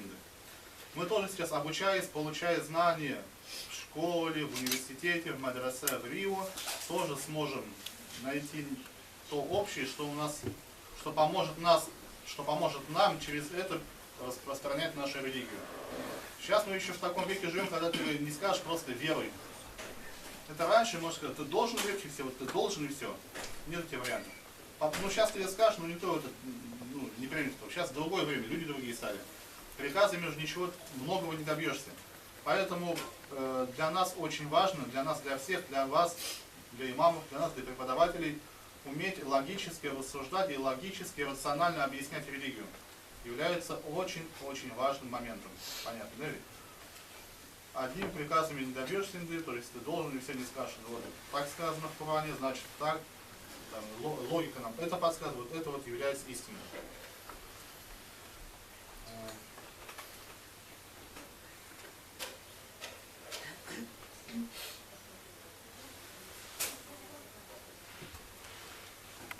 Вы все прекрасно поняли. Второй момент, что еще вернусь к началу, я сказал, что важность науки акаидинга. Как бы то ни было, пусть у вас в голове, как финальный аккорд, останется то, что именно акаид является важнейшей для мусульманина наукой.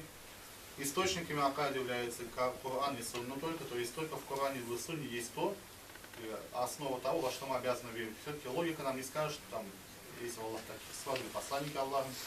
И потому вы, будучи имамами, как бы то ни было, должны людям объяснять правильный акаид, правильную акиду ставить. Она, сейчас литературы, альхамдулилля, много, то есть, конечно, есть и хорошие, и правильные, и неправильные литературы, то есть, приобретаете где-нибудь там, то есть, то, что вот официально издано и в Уфе, либо в Казани официальные, и основа веры, и моменты, связанные с ними, в обязательном порядке людям объясняйте на джума или на урок вечерних, потому что это является обязанностью, знание основ веры является обязанностью каждого мусульманина. Мы прекрасно же понимаем, то, что это знание по религии нашу веру защищают. Не знающий человек, не знающий, что у Аллаха есть такие-то сифаты, может, вдруг он просто в голове не делает, что Аллах всезнающий. Он понимает, конечно, например, если человек в голове не делает, что Аллах всезнающий, он скажет, ладно, где-то выпью там дома, и Аллах, наверное, не увидит, не знает. Но нет, надо сказать, что Аллах всезнающий, всевидящий, он все знает. И если мы будем об этом напоминать человеку, хоть как-то, что это будет один шаг к тому, чтобы удержать его от совершения плохого, например. Или мы должны объяснять людям, что Аллах справедливый. Безусловно, есть понятие адалят, у Аллаха есть такой сафат. В чем для нас его знание пользы от того, что есть у Аллаха сафат Аллах? То есть для нас какая польза несет? Во-первых, в этом мире жизнь всех разная, у кого-то она легкая, у кого-то тяжелая. И некоторые ходят такие поникшие, да и что там будет, сейчас жизнь такой прожил, мне уже терять нечего, всю жизнь бухал, сейчас буду бухать, что такого типа? Нет. Если, скажем, если ты мусульманин, в Аллаха веруешь, то как минимум Аллах Тааля в судный день тебя спасет. Но для того, чтобы твое спасение было более легким, ты должен перестать сейчас, например, пить и начать делать хорошие дела. Хорошие дела, буквально можно бабушку дорогу через дорогу привел, уже хорошее дело. Уже, или помог им там, пожилым людям мусор вынести, уже хорошее дело сделано. второй польза от того, что мы знаем, что Аллах справедлив, это то, что, например, вот во времена Советского Союза религии было тяжело соблюдать, так ведь? А сейчас, ну, относительно легко, даже очень легко иногда. И понятное дело то, что саваб каждому записывается по мере его сложности. То есть, ну, говоря современным языком, у каждого будет свой коэффициент. Ну, соблюдение, Аллах Та'аля будет каждого по справедливости оценивать. То есть каждый будет свой коэффициент, мы его не знаем, но тем, кому было сложнее, у того сауба, иншаллах, будет больше. Например, какой-то очень такой вот умный человек с хорошей памятью в мадресе поступил, да, ему все легко дается, все науки легко даются, он хорошо все выучил, Коран знает наизусть. Это один случай. Второй случай, ну, человек обыкновенный поступил в мадресе, очень тяжело дается заучивание слух Корана, но он сильно старается. Конечно, Аллах Та'аля каждому будет относиться по мере его возможностей. Если Аллах Та'аля одному дал много возможностей, то Аллах Та'аля с него много спросит. Дал мало возможностей, спросит в соответствии с тем, что было ему дано. Например, один человек, если богатый, Давид, по воле Аллаха, то он платит закат, например, хадж должен совершить, либо больше, чем бедные люди, помогать мечетям, например, и нуждающимся. А тут такие слова есть, зангивляем дуасиля, факивляем парасиля. То есть религия живет благодаря дуа богачей и деньгам бедняков. Такие вот интересные. Зангивляем дуаса, дуа богачей, факивляем парасы и деньги бедняков. Хотя по логике должно быть наоборот. Шулайн, с каждого, ты, опять же, тоже возвращаемся к совету, с каждого по возможностям Аллах Та'аля возместит каждому по его потребностям. Шулайн? Так. Ярайна, мы там омлавлены, да? Это велик купная бар. Вы имеете в виду мутазалитов, что ли? Ну, они не философы, зачем? Они как раз вот это нет, споры, но экономика всем наукам свое место есть. Если философия в основу веры лезет, например, там, где это только Коран и Сунна, конечно, это неправильно. Но некие рассуждения, например, созданность мира, например, мир, то, что создано в Коране сказано, что это? То есть мир, Аллах Та'аля создал все из ничего. Это в хадисах приходит, Давид. Все. И в Коране там не даны тонкости, а как было создано, что было создано в тонкости. И раз это нет, то в принципе философам дозволено рассуждать на эту тему, например. Или, например, современные технологии, например. В Коране об этих вещах не сказано. Ну, поэтому философы, как Хайдеггер, другие, могут рассуждать то, что, например, философия техники и техника в современном мире окружила людей, закрыла их от духовного мира. Такую вещь допустима. Каждый просто своя сфера есть. Пусть философия не лезет просто в основу веры, а там, где религия ничего не говорит, в житейских вопросах философии место есть. Философия, она учит людей рассуждать, работать, так сказать, мозгами. Просто у каждого свое место. Вот, ни в коем случае не нужно их местами путать. Поэтому мы сейчас должны все изучать, но правильно поставить, так сказать, приоритет. А запрет науки входит, когда пользу не приносит. Запрет рассуждения, значит запрет развитием мышления. В Советском Союзе гуманитарные науки не развивали, чтобы люди не особо размышляли. И, например, второе, философские науки, например, нам народу в России, в Советском Союзе было дозволено иметь свою культуру, национальный язык, но философия, психология, то есть мышление было исключительно на русском языке. То есть мышление это очень-очень важно, в том числе для мусульманина. Шлайма? Философии национальной никогда у нас не было, только все русскоязычно было. Так, по моим словам, вопросы есть мы еще? Да. Оза была. Гордий Сабулков трудно сюда китегда.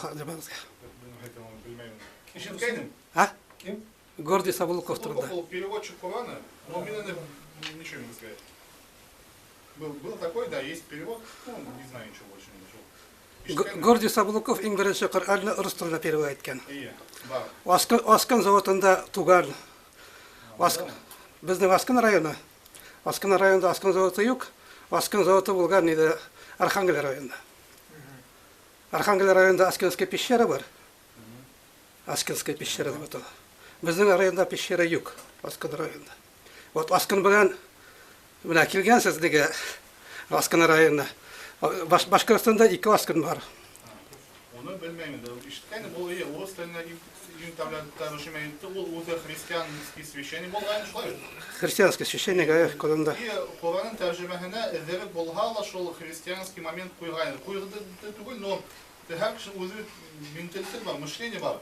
Шул үз мышление куйган. Мәсәлән, интернетта язылган кебек, без әйтәбез бисмиллаһир-рахманир-рахим әйтәбез. Biz именем Аллаха, милостивого, милосердного, ол христианский мышление надо во имя Аллаха. Они христиане это любят, во имя Господа это любят, во имя Аллаха тәрҗемә итте. Без әйтәбез именем Аллаха. Шуны нәмәлә табыла. Шуны сен без Саблоковның тәрҗемәһенә бик тә тәвсия итмәбез. То есть не советуем читать. Перевод Саблоковый. Шулай же Крачковский тоже словесный перевод учебы. Да, ученый кажется, что свой переносит. Шулай инде.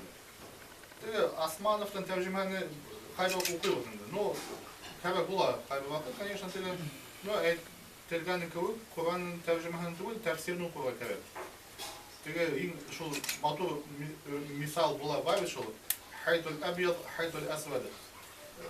Пәйгамбәрбез Мухаммад Мустафа саллаллаху алейхи ва саллям әйтте, шул Рамазан аенда шул касан шул ашарга бөтөрелгән инде. Ак ит менән кара ипте курганда, когда сможете различать белый и черный, уже надо уже прекращать принимать пищу. Когда посланник Аллаха увидел, что сахаба начали вот две нитки держать и сверять, он сказал: нет, вы неправильно поняли этот аят. В этом аяте имелось в виду, когда сможете различать день и ночь, то есть когда вы видите, что начинает светать, то есть белая нить означает, уже нужно прекращать. То есть не о нитах говорится, а то, что когда рассвет замечаешь, все. Вот этот аят нам четко и ясно показывает то, что все-таки нужно обращаться к тафсирам. Дословный перевод очень часто нам может неправильно дать понимание. А Коран это речь Аллаха, тут искажение недопустимо вообще не сколько. Mine kalendarlar Hazretine yazarlar. Koçukta dürüst bulun. Ben onların tekşiri yok mu? Мен айта алмаймын. Тикшеру бар, біздің есть муфтияттар, любой қандай кітаптан аласың, если он утверждается, муфтияттың печати барында все было. А мындай тарасян деген стоит вопрос. Потому что көп литератураны сығармай просто сотарысың. Календардар тоже түрлі календар. Если Татарияда знайка, надо Камил Хазреттің обязательно. Если Башкирияда біздің Нурмухаммадтың Верховный муфтияты Москвада. Ну да, что официально был кадр, надежно. Біздің Башкирияда 3 түрлі календарында намаз вакытлары йөрөй.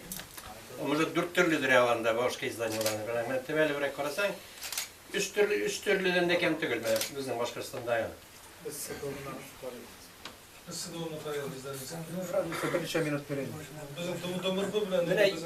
Особенно икенде намазы 20 минутка кадәр разница республиканский белән садовный карашны.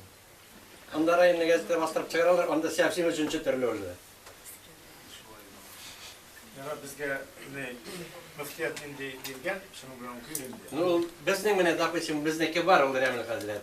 Без үзебезнең газета йөрүчеләребезгә ксерокопиясын таратабыз садовның ни, алар белә. Ә бит бар кешеләр мәзит киремән, үзе генә намаз укырга теләгән кешеләр. Аталар буталарга может бит инде. Biz Bükkel'den tüyünde bir bakış olduk. Nenin muftiyatning te nazoratning bor nesi din takvim. Kata bu şunu bilir. No. Şunlardan keseriydi. Şunlardan tarataz. Hazır köşede kampüsünde. Bir başkasından bulgaç. Erdoğan'da, Sadoma'da bir tuşlu olsa neydi? Şuna kadar sorularımız ise fiqh koyan turusunda var ki Münef Hazret Namaz, zekat, Rabil Hazret, taharat, 6 yıl böyle böyle. там başka жизненные вопрослар, nikah mı, talak mı? Hatta fiqhtan, tarixtan. Fikih u bizning nechik aytirga butun turmushimizdagi bo'lgan. Fiqhdan da shu masalalar o'tila bizning aytgan so'zlarimiz, ishlagan ishlarimizning har bir narsaning bir hukmi. То есть положение. Ishladik, o'tirib turamiz, o'tirib turuning da bir hukmi. Mubahmi, harammi, makruhmi, farzmi? Bu büyük важный bilim. Şuna göre gündelikte bulgan indi olsa sorularımız tuğa şuna göre rahmet egiz, birigi sorular. Mümkün mü? Hayır.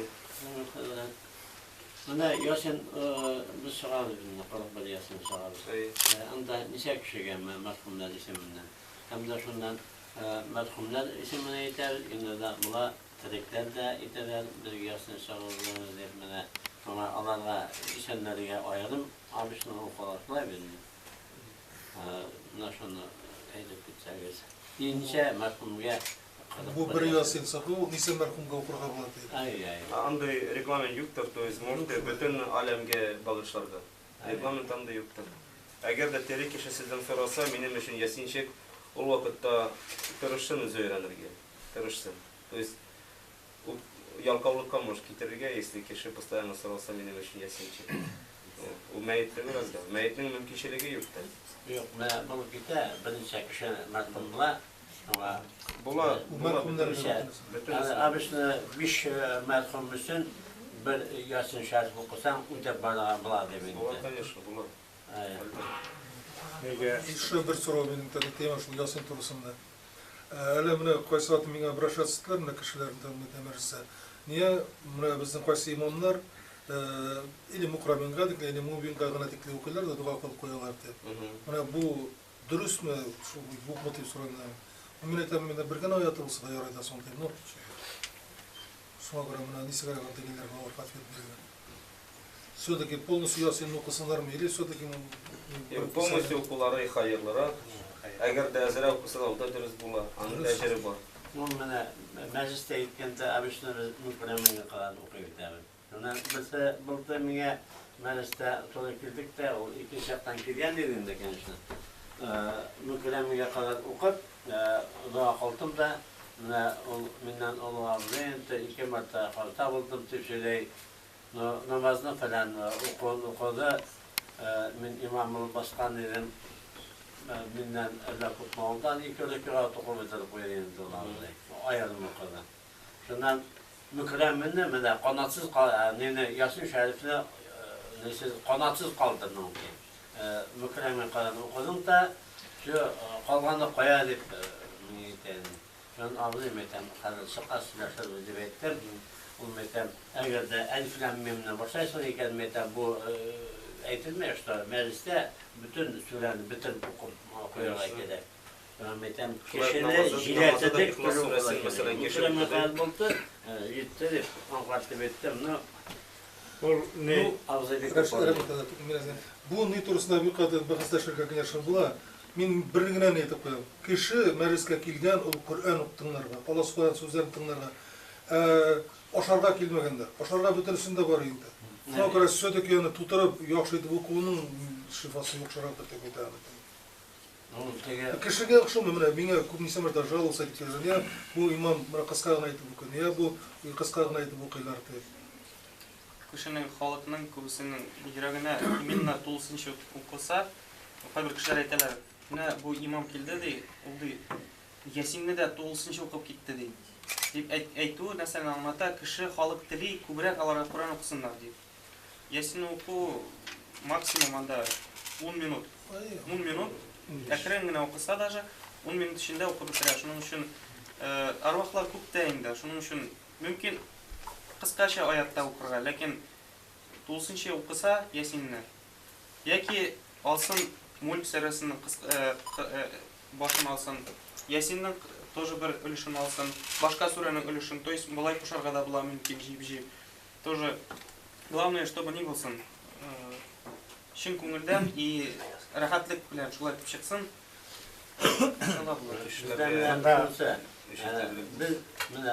Bizde okuşlar kuvvetli demek. Bizde bir yöne kişi okumayı, bir kişi evet bu kendisi Yasin tebelek bu başlamalar bir uzakta sonra kişi jile. Bula bölürge yani. Bizim praktikalarımızın Peskop'ta bir mecliste mesela iki meşitnin imamı anda iki meşitin azançıları jila hem şakirtler. Обычно imamlar okuganda var Yasinni bölerler. Mesela iki imam okusa var iki yartılаш bölerler. Anlasın tabarken şulay iki kişi böler. Zaten okula и vakitte küp almay. То есть шулай практикада yaxşırak. Это просто договориться, чтобы теге арлы-берлі кетмесін онда. То есть, әйтергә, мен яқтысын өтім, сен яқтысын давам етерсің. Бек яқшы болады. Hazret bir soru. Да? Bizler ikimiz var. Şuraya gittiğinde özüne kul soğan kişiler hüküm verir. Şuna cenazanın ağzını koyuz hükümler. Hamdülillah. Koyuz cevabız katındayız. Şuna Kur'an-ı Kerim ayetleri oku. Onlarga hükümün ekserini söyler. Ulusun şah Kur'an şahı merseler. Nişebe koralı.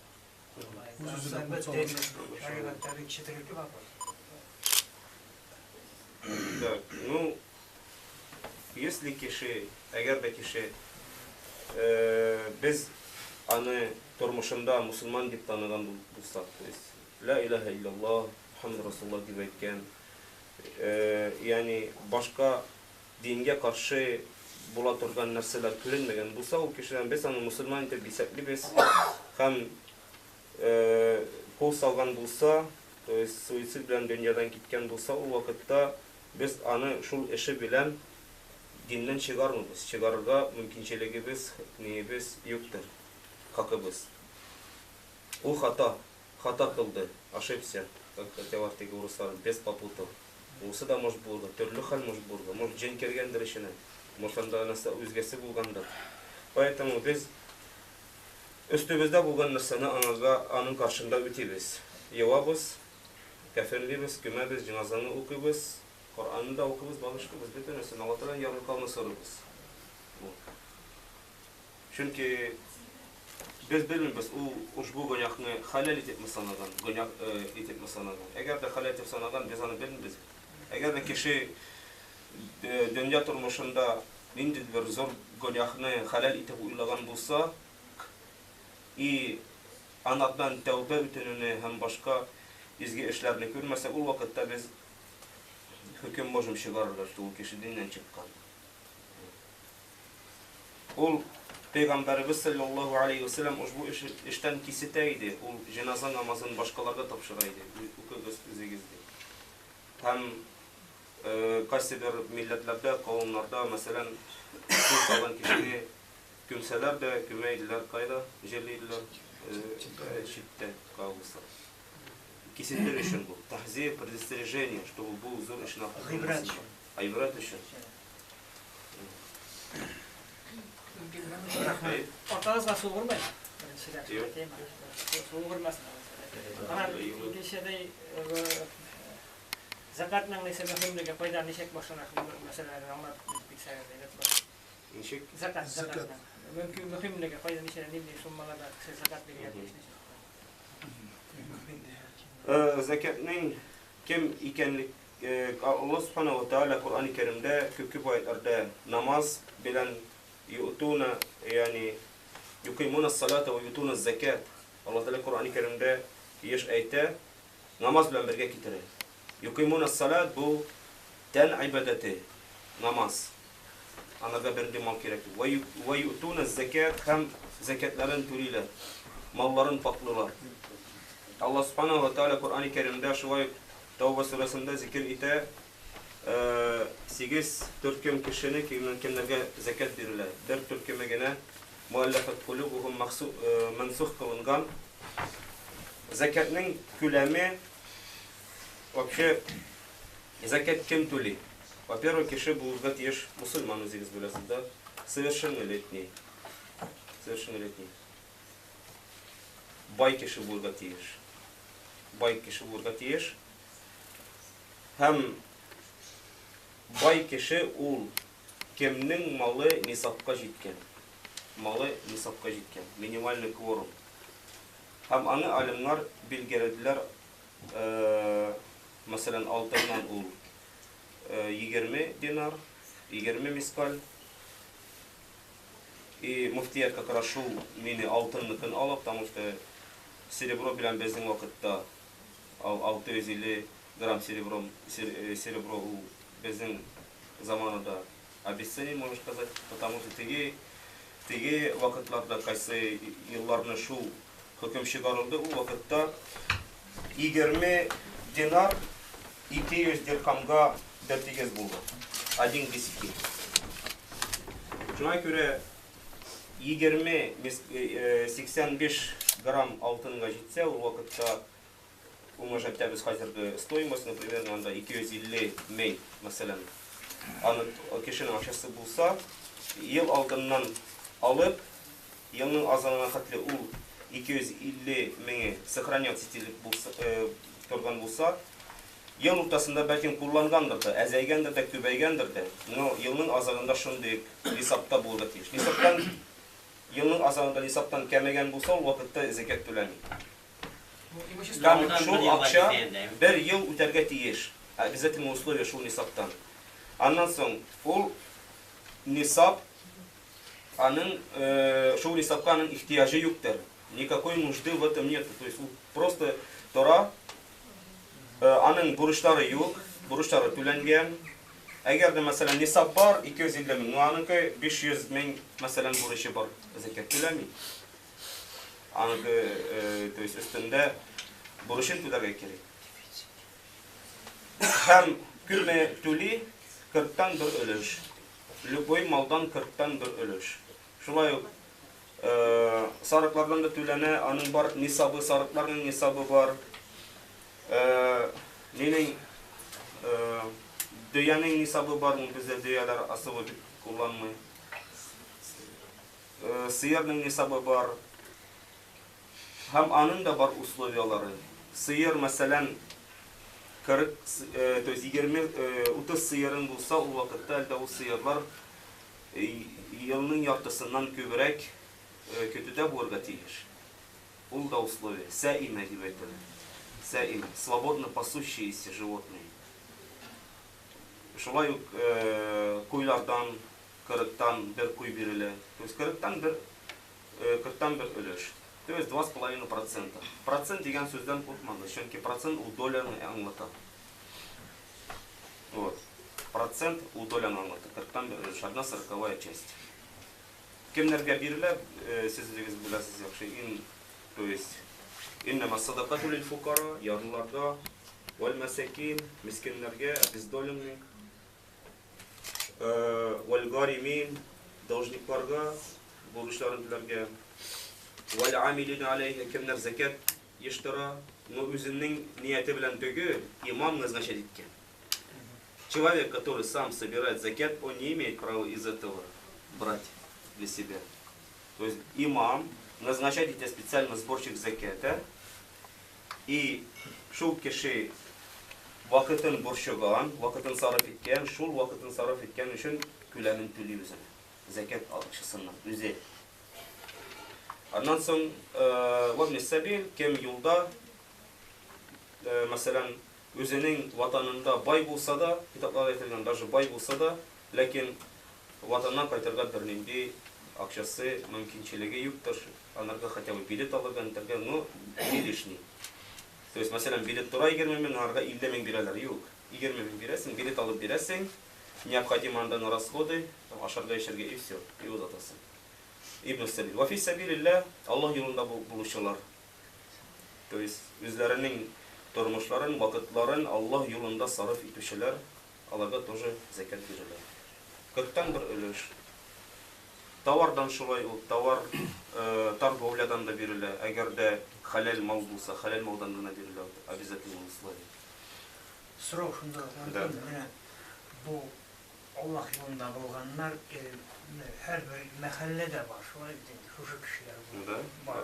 Шушы кешеләргә кемнәргә бирергә мөмкин? Аллаһ юлында булган. Аллаһ юлында булган. Китапларда, вообще китапларда әйтелә, то есть Аллаһ юлында бар ихтилаф алимнарда. То есть бөтенесе без разногласия, ихтилафсыз әйтелә, что бу Аллаһ юлында булучылар, ул сугышта булучылар, динне саклаучылар. Аннан соң кайсы бер алимнар, особенно безнең вакытта, чөнки безнең вакытта хәзер юктыр байтул мал дигән нәрсә. Обеспечение религиозного персонала со стороны государства юктыр. Шуңа күрә андыларга да бирелә. Чөнки алар үзләренең вакытларын Аллаһның динен таратуда сарф итәләр. Ягъни инфак кылалар, борчылар. Шуңа күрә аларга да бирелә шәкертләргә, имамнарга, имам әгәр дә шул постоянно бер нинди сәүдә эше юктыр, үзгә ниясе юктыр, ул вакытта аңа да бирелә. Аллах юлында бай булса да. Вот это тоже не бар. Аллах юлында даже бай булса да, китапларда язылган, валяу гани, даже әгәр дә бай булса да. Шәкерт мәсәлән укый, мәдрәсәдә шәкерт укый, бай булса да имеш аңарга закат бирелә. Bizden kul kutarız canım çok. Bizden Peygamberimiz sallallahu aleyhi ve sellem nafil namazlarında o'tagan, nafil ro'zalarında tutgan, mana bizde oy sayin tutamiz bikinde nafil ro'zalar 3 kun bo'lsa da, shunda shu 3 kun ro'za so'rov otnaning dushanbasini olib, yakshanbasini xatli qaysi kunlarda savobliroq. Mana shunday so'rovlarni bergan. Бар нәфил уразалардан кайсы мустахаб дип санала, Пәйгамбәребез саллаллаху алейхи ва саллям тоткан, ул советов иткән Пәйгамбәребез һәр айның 3 көнендә әйямул бид әйтелә, белые дни. То есть в ночи полнолуния. То есть это 13, 14, 15. 13, 14, 15 по лунному календарю шул көннәрдә тотыла ураза. Саваплы була айның уртасында. Һәм Пәйгамбәребез саллаллаху алейхи ва саллям шулай ук душанбе көн тотайды һәм пәнҗешәмбе көндә, то есть понедельник, четверг тотайды. Ул да сөннәт дип санала. Bu ayının, bu bizim kalender ayı bilen түгел, именно Балун, андай как раз такуында анда күрсәтелгән инде көннәрдә. Әгәр дә без закат буенча куям дигән идем, закат ошол турында. Әгәр дә пешән присвоисәң, скажем, аннан биреләме? Пешәннәнме? Юк, пешәннән бирел. Ну, пешән әгәр дә присвоисәң, башыңнан товар шикелле. Артын сатасың. Если у бизнес как товар, әгәр дә как товар, товардан бирелә. Товардан бирел. Әгәр дә үзеңә юк бирелми. Син барасың, җыясың, утыннан, товар, утыннан, үләннән, пешәннән бирелми. Син барасың, җыясың, кисәсең. Әгәр дә синең кырың бар, һәм шул кырдан получается җыясың берничә туганда, мәсәлән, аның күләмендә 500 меңгә хәтле җитә, ул товар дип санала. Ул товар дип санала, андан бирелә. Если сатарга итеп, сатарга итеп нитсе. То есть прибыльнән, но артыгын Biz менә сатабыз. бәрәңгедән дә алабыз да, биләбез бит инде. Шуның кебек әйтәгәндә бәрәңге. Юк. Хәзрәт, şu bir soru. Biz sizin bilen mында сөйләшеп утырдык. Менә бик больной вопрос. Никах турысында никахлашу. Ошол бирелә ни ашый торган, именно ризыктан. Пешәннән ашый алмабыз. Шуннан тагын бер сорау бирәләр. Менә якын кешеләр бар, урыс милләтеннән, икенче диннән, алар сорыйлар, дуа кылыңалар шуңарга дип, мәсәлән, Владимирга или Дуа кылабыз бу дөнья өчен аларның, yani iman сорыйбыз, я Раббым, хидаятка китер үзләре, бу дөньядан иман белән дөньядан китсеннәр, шундый ниләр. Я Раббым, ярлыкка үзләрен, бу да тоже була сорарга ни өчен, бу дөньяда Аллаһ Тәала аларның ярлык, ислам динен кабул итсәләр ярлык, поэтому я Раббым, ярлыкка үзләрен шул сорау белән без Аллаһ Тәаладан аларга иман сорыйбыз. Чөнки Аллаһ Тәала иманларны ярлык. То есть дуа кылырга ярый урысларга да. Bu имеется в виду bu мәрхүм булып киткән кешегә. Әгәр дә дөньядан киткән булса, ул вакытта ну, ничек әйтергә, Владимир, бәлки исеме генә Владимир. Бер Аллаһ Тәала генә белә. Аллаһ Тәала үзе ирешә итә нишләргә. Шул килештә менә без сөйләшеп утырдык бит менә икенче милләт кешеләре белән никахлашу турысында. Бик больной вопрос, шуңа күрә без имамнарга тоже аңкартып бирсәң, аны мин дә вакытны сезнең белән сөйләшкән соңыннан что проблемда катнашлаганмын дип. Мәсәлән, никахка киләсез. Заранее, конечно, сезгә звонитсәләр, шунда сорагыз, кем брачующий стороны, то есть никахланучылар кемнәр алар. Әгәр дә мусульманнар дип әйтсәләр, бик яхшы. Әгәр дә әйтсәләр, малай башка диннән, кыз мусульман, ул вакытта сез заранее сорагыз. Ул малайның ислам динен кабул итәргә нияте бармы? Әгәр дә нияте булса, бик яхшы. Бик яхшы. Никахны укыбыз, нияте булса. Әгәр дә юк, ул үз динендә кала и так далее, ул вакытта әйтәбез, мин никах укырга алынмыйм, чөнки аның у никахы файдасыз дип әйтәсез. Чөнки аларның отношениялары харам була. 40 мең тапкыр укысам да. Аллаһ субханаһу ва тааля мусульман хатын-кызларга иргә чыгарга только мусульманнарга гына кушкан. Коръан-ы Кәримдә шулай Аллаһ субханаһу ва тааля әмер иткән мусульман ирләргә өйләнергә я мусульман хатын-кызын, я әһлүл китаб, то есть люди Писания, христиан һәм иудей. То есть христианка, иудейка и мусульманка. Вот алар ныгына мусульман кеше, мусульман ир кеше может өйләнергә. Атеистка булсан да, атеистка, буддистка, огнепоклонница, какая-то еще язычница, но не христианка, не иудейка и не мусульманка. Андыларга уже никак укылмабыз.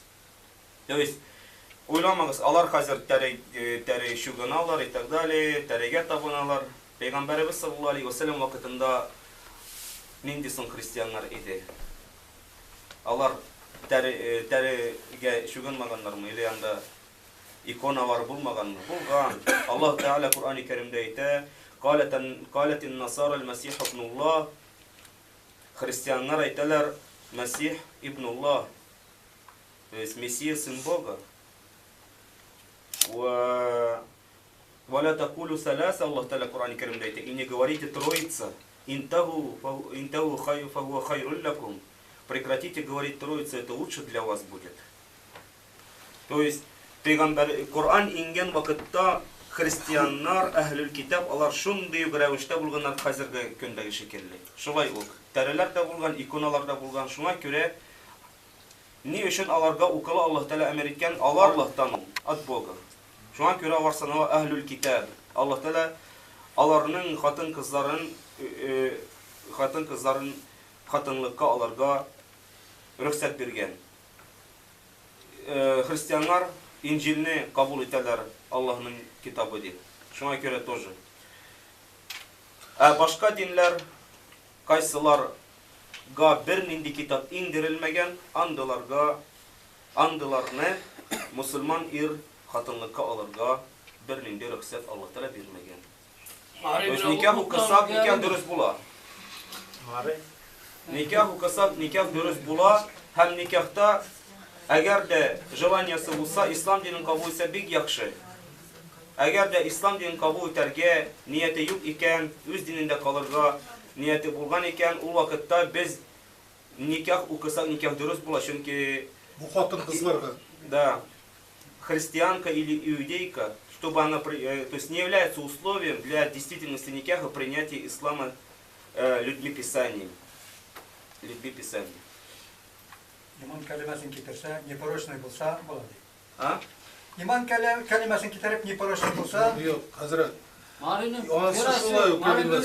Кешене никах укыганда, мәсәлән, без никах укырга килдек.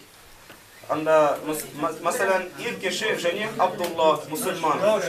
Хатын кеше Марина, мәсәлән. Без әйтәбез, в какой религии, то есть синең динендә, вася христианка. Ул вакытта никах укырга мөмкинчелегебез бар. Никах дөрес була. Әгәр дә желаниясе булса, ислам динен кабул итәргә, тагын да яхшы. Но ислам динен кабул итмәсә, без никах укысак дөрес була. Укымасак, это уже как бы кешенең үзенең ихтияры, но ничек әйтергә, бер нинди анда нисе сәбәп юктыр никах укымаска. Әгәр дә инде ул кыз Марина, ну, язычница анда, ниндидер анда Саид бабаларга ышана и так далее, ул вакытта андага никах укымабыз, ислам динен кабул итәргә тиеш. Но никах мәҗлесендә заставлять итәргә ла икраха фид-дин, дөрес булмас. Чөнки диндә көчләү юктыр, принуждение юктыр. Шалабагац Марикага ла илаха иллаллах дип әйтмәсә, никах укылмый. Я, может, христианка. Христианка икән укыла, икенче язычный. Марикалар мусорга кирәк. Если алар язычницалар, то естественно укымыйбыз. Тәңре турында сөйләшеп Тәңрегә шалалар бит инде алар. Kimler Тәңрегә безнең бабалар шылганнар. тоже шанганнар. Амарилар әле заманда тәңірге Yok, шалар. sorarga gerek. Nindi alarının virüsü. Если это христианка, то Кыbrıs. O avar может üzerinden tillerinde aytalardır. Вот. То есть обязательное условие, чтобы это был тот народ, на которому было неспослано Писание.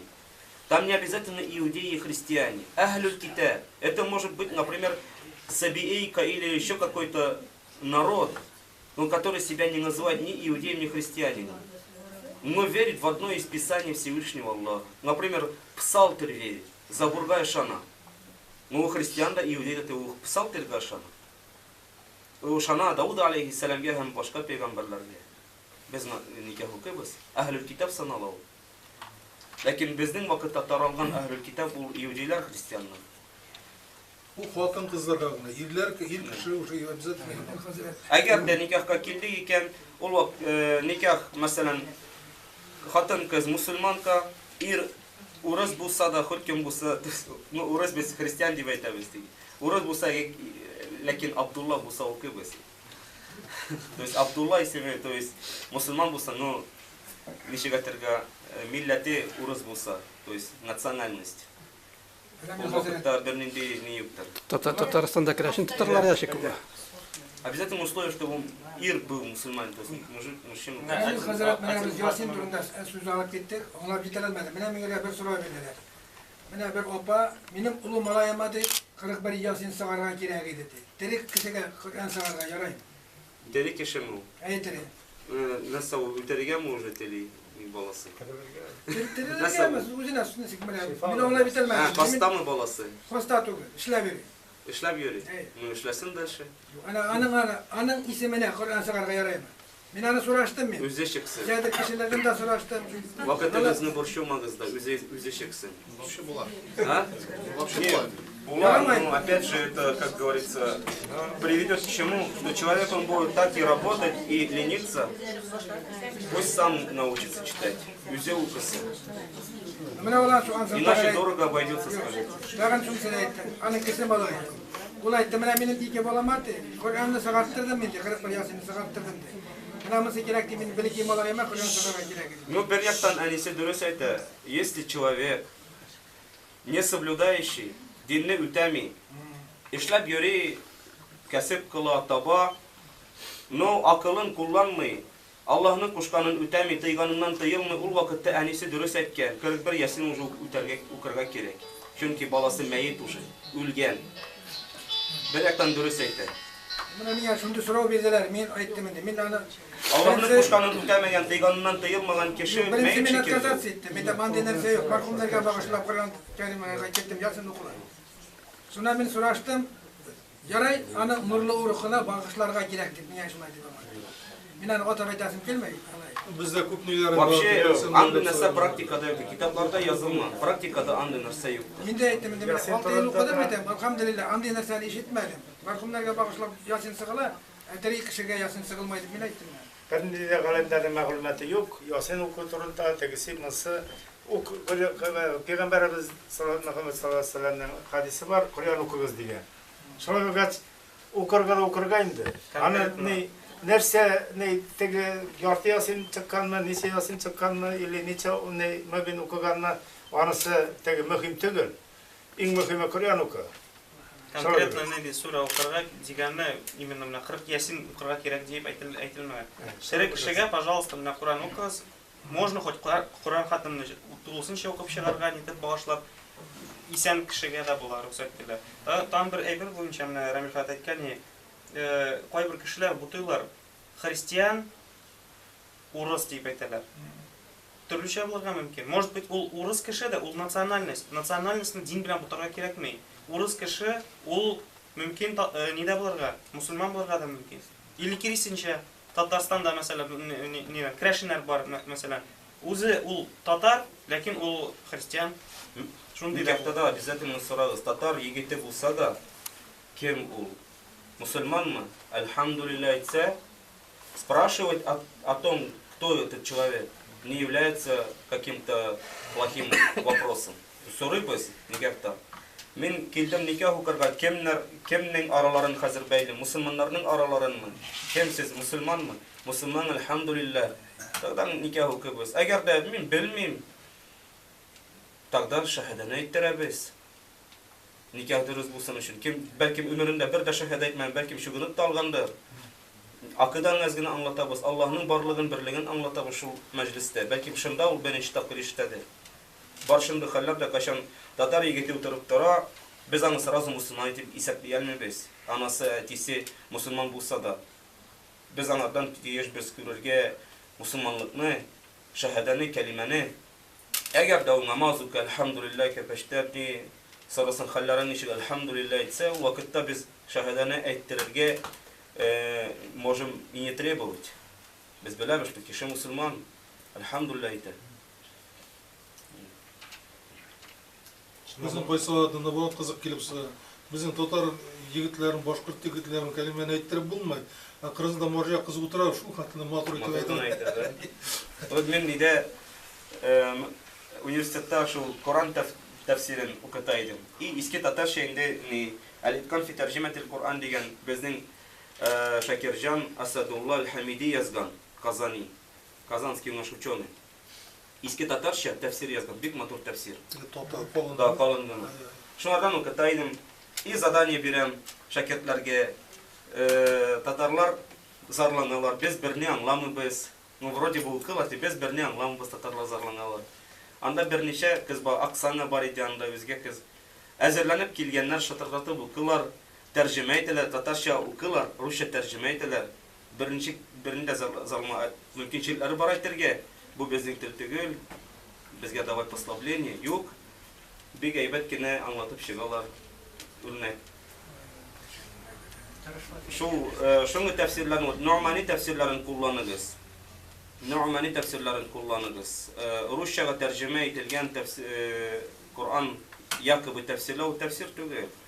Мәсәлән, арабча тәфсирләрен карасагыз, вот шундый калынлыкта бер ике сүрәне генә аңлата. Арабча. Ничек без можем русчага переводсак, ул икегә арта уже. Чөнки бер предложениене, бер строчканы переводкәндә арабчадан русчага, анда уже 5 строчка уже русчага чыга. Тырышыгыз укырга Нуъмани тәфсирен татарчада бар, я арабчаны өйрәнергә иншаллах. То есть белем алырга безнең мөмкинчелегебез бар, альхамдулилlah, аның вакыты чикләнмәгән. Пәйгамбәребез әйтте, ничек хәзрәт риваят итте, минал махд иля лахд, бишектән алып кабырга кадәр без белем алырга тиешбез. Россия Ислам университетында бар хатын кызларга да дәресләр бирелә. Заочное отделение хатын кызлар да укыганда килегез иншаллах укырга. Арабчаны да өйрәнәчәксез, татарчаны да, башкортчаны да. Намаз укулар һәм намаз руза бөтенләр һәм мөмкинчелегез барыннан соң в оригинале Коранны укырга, мәгънәсен аңларга иншаллах тырышсагыз. Шуны дәрсләр бирелә. Нидә өстәгатына сораганнар, хатын кызларга бармы дәресләр бирелә, альхамдулилlah. Шундан җаназаны әгәр шәригатьтә җирләмәнең хөкемнәре, нинди хөкемнәре бар? Мусульман кешене Мусульман кешене шәригатьтә җирләмәнең хөкемнәре. Ничек җирләделәр?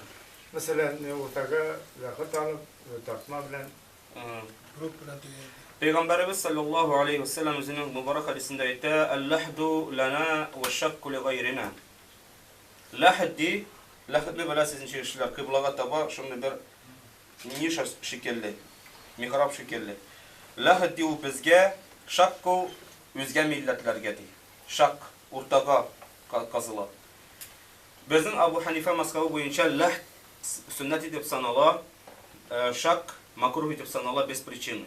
Шак именно уртага казыла причина булганда. Мәсәлән, грунт неустойчивый, может обвалиться. Ул вакытта уртага казыла. Шафи мазхабында уртага казу суннат дип санала. То есть наоборот. Аннан соң, әгәр дә күмделәр лахатсыз, нисез, ул вакытта бернинди неси юктыр, то есть. Главное, чтобы кеше мусульман булсын. Юылган булса, Cenaze namazını kılız. Kümdeler mesela cenazası yuğulmagan, nitmegen, o vakitte mojum kabri yanına gelip cenaze namazını kırga da bitti. То есть yuğu için gelip kazırga, yuvargan terge o ne bizetin. Cenaze namazı bir vakitte mesela kabirde okula. Mesela biz cenaze okuyalmadık, o hükümet koyuldu.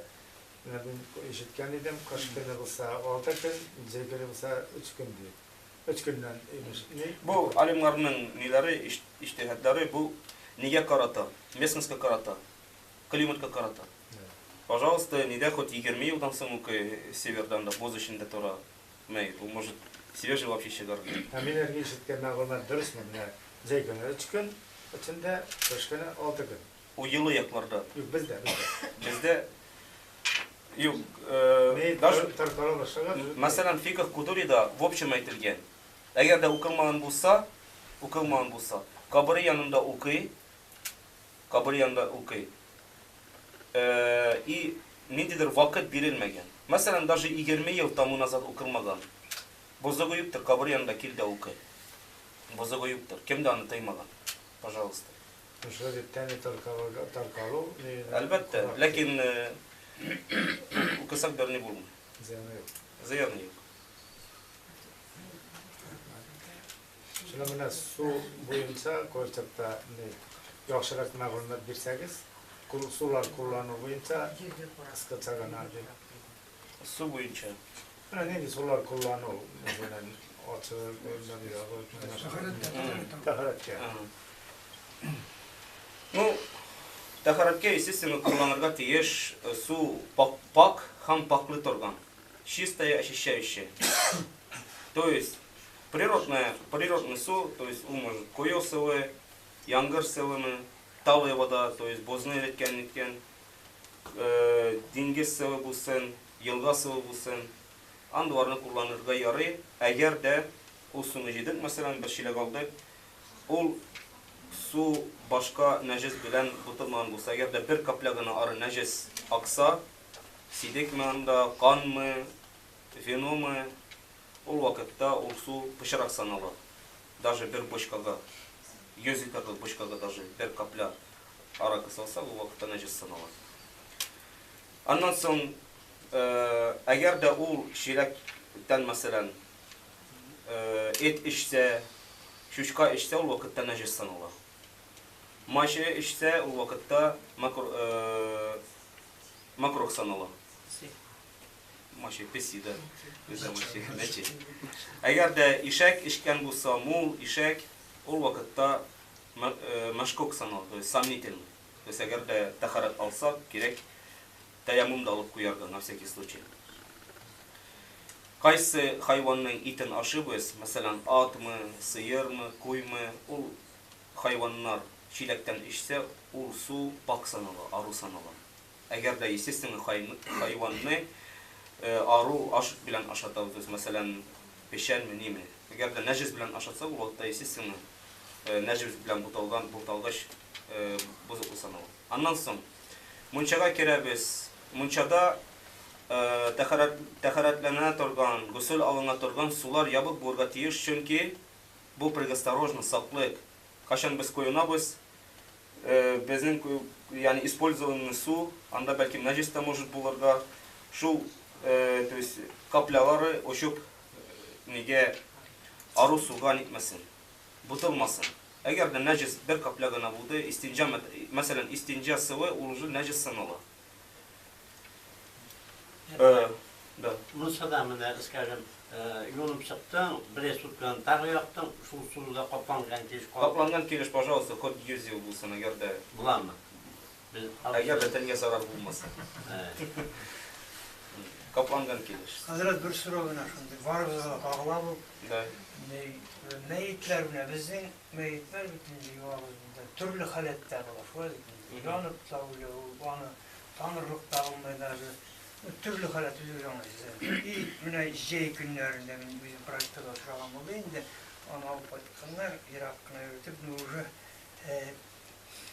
şu derlikte oluyor. Şu şimdi halette meyitler var şimdi. Şunun sizden iştesin bilirse bir bidra su üstüne kaplasam bütün yerine tane su ise bu balığı yani Jite, yok mu? jite. Cidden. Eğer de şimdi hal bulsa, что mesela sökkende, yuganda, кожасы может не терге, орнасынан селкенерген терген, но уже все, разложение идет потихоньку. Ол вакытта була mümkünçilik bulsa gına, su bilen iterge, yani bir şilek su ile şlangı bilen yine iterge, mesela. Şifre boşaltılır. Прям tenine. Eğer de mümkünçilik bulsa, eğer de su bilen de yevulup bitse, o vakitte просто şörmü biz, iküme biz. Mümkünçilik yoktur yuvarga. Mına şunlar üstü. Masık takılalım biz anda, birinin Suda batıp ülgen kişinin yuvarga gerek mi yok mu? Gerek, конечно. Buna oldu etmeseydi, onu su alıp kayttılar, bu gün 20'şer, her gün, bir koy yatkan suda da тоже yuvup, beylep, neydi kovarıp sıvağını neydi bulmayın. Если su bulsa, interda su interimiz. Bulmasa o vakitte neşegandan interler, lebo kefenlikке eğer de bulsa, lebo просто, хоть пленка kaçırmasına, bu da kefen. Pленка da o kefen. Пожалуйста, anarga kefen bulalım. Cenaze namazını kılız. Namına ne yok zaldan bundan hayvanıyla acıkan sipteler. Acıkan spirt bitmedi. İdi kul yollar mına ne idi bir kez Dezenfeksiyon edemez. Bu yüzden makrot hakikaten. Rayman. Mında hazır men isegizge töşürem Abu Hanife'nin isimleniyesi. Da başka alimlerin niyesi boyunca ol nacis sanalı. Abu Hanife rahimahullah etken şol bizim nide zamanında şol vodka ile например spirt, etil uymanda etanol mu nime ol işlengen finikiden tügelde. Finikiden işlen 100% biliriz. Kim ana finikiden işlen? Ol vino tügül. Vino imенно nacis sanalı. Ondan sonra vinograddan işlenmegen, o sanın hazır kimikatlardan türlü neftten işler тоже. Şunday ayberden işlengen bulsa, finiki bilen yüzümelekten yüzümden işlenmegen bulsa, o vakitte nacis sanalım Abu Hanife'nin maskabı boyunca. Dökivardan ileride kullanılan şunda etanol, o nacis kılıyor. İşerge sistemi yaram, o haram, isertev. No nacis de geldi. Abu Hanife'nin maskabı boyunca. İbn Abu Hanife'nin kararışı boyunca. Acıkan siptere yaplayın demek. Лучше использовать миски, если майlar. Yani прям именно майlar secde kıla turgan urnularına mustahap sanalar. То есть mangayına, kollarına, ayak tizlerine şu tuşlarga misik, isli may sörtlerge, o sanala mustahap. Adikam bilen sever, то есть o dini bozmuyor, taharatli dini bozmuyor. Bizim türlü bunu sonradan yok koyuyorlar. Дезинфицировать, пожалуйста, можно. Но вообще, мәйтни югаш, үйіңе қайткаш, гүсіл алу сүннет санала. Сүннет санала. Мәйтни юдың еттен, мүмкіншілігің бар жыңазыны, күм кенчекке қатлымы, мәселен әлде анда нетелер, либо жыңазын тизіне күмділер, үйіңе қайттың, полностью юыны баласын. Бұл пейғамбарымыздың сүннетін үлтәдік, севап алдың, üstünden bütün отрицательный шул энергетиканы пошырды. Ya bu uzun yuvaş taharet altın mısın da şu ne bilen taharetten yeni zar okuyabilin. Була. Yok, gusül bozulmuyor. Просто имеется в виду sünnet. Mesela, например, bizimki gusülümüz var, но cuma namazı aldığından gusül alı, тоже sünnet sanala. Ayet namazı aldığından gusülümüz var, но ayet namazı aldığından gusül alırga sünnet sanala. Ya, o zaman etemizde Hazretler. Namaz. Devam edelim dersine. İçeriz. Namaz okuyoruz. Eğer de şimdi haller bula, mesela meyitni grupta kümeler iken, min fatavalarsa bilen tüşürü лучшерак санала. Прям нинен. Да, прям нинен шол табутның там тüşürüge yakşı etip sanala, çünkü ул как бы тәнін каплый başka күзләрдән. Аннан соң бар шундый шаралар кашан кеше заразный болезнь белән передающийся. Шундый бер булган ди шара кашан bir kızını kümeydiler. Anda уже прям grup niyesini de kapladılar, чтобы gitmesin. Şulay kümdüler, neşet var idi.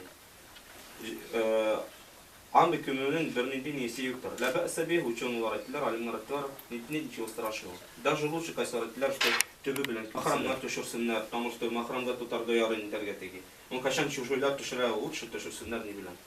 Mesela şimdi hal bu kiltegiz cenazaga anda kostüm bilen yata. Elbette sünnet edip sanala nişek kefende. Cenaza namazını kırga yarı mı yok mu? Kim ayta?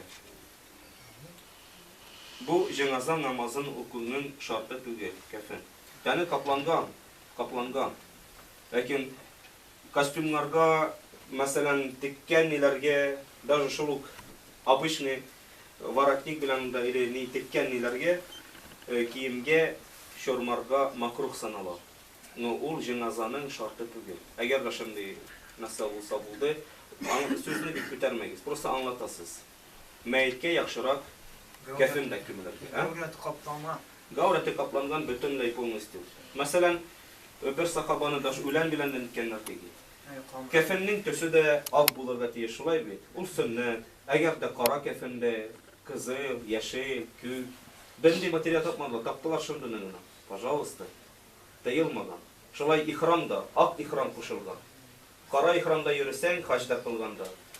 Пожалуйста, но только не так поймут, потому что ак ихрам распространен. Вот. То есть, sözünü может көтәрмәскә дә анда, просто аңлатырга кешерәк кирәк. Кешеләр уже если уже киендергәннәр. А если, например, әлдә нитмәгән, ул вакытта тиргә кирәк, что обязательно, прям обязательно тиргә кирәк, не белән битегез. Вообще-то ул сөннәт. Кон бар, костюм белән күмсәң, груп белән күмсәң, кылынаяты иңмәйди. Анда не ишетмәдем. Мин на Fikirde otaşu, fetavalardan aytırgan şu. Her bir nesnenin şartı var bit. Cenazanın şartı var. O cenazanın şartında imенно o şu kefende buluğu nitmegen, aytılmagan. Aytılgan kaplangan bulsun, yuğulgan bulsun, musulman bulsun, yanında bulsun. То есть Kadra'da Amerika'da değil, yanında bulsun.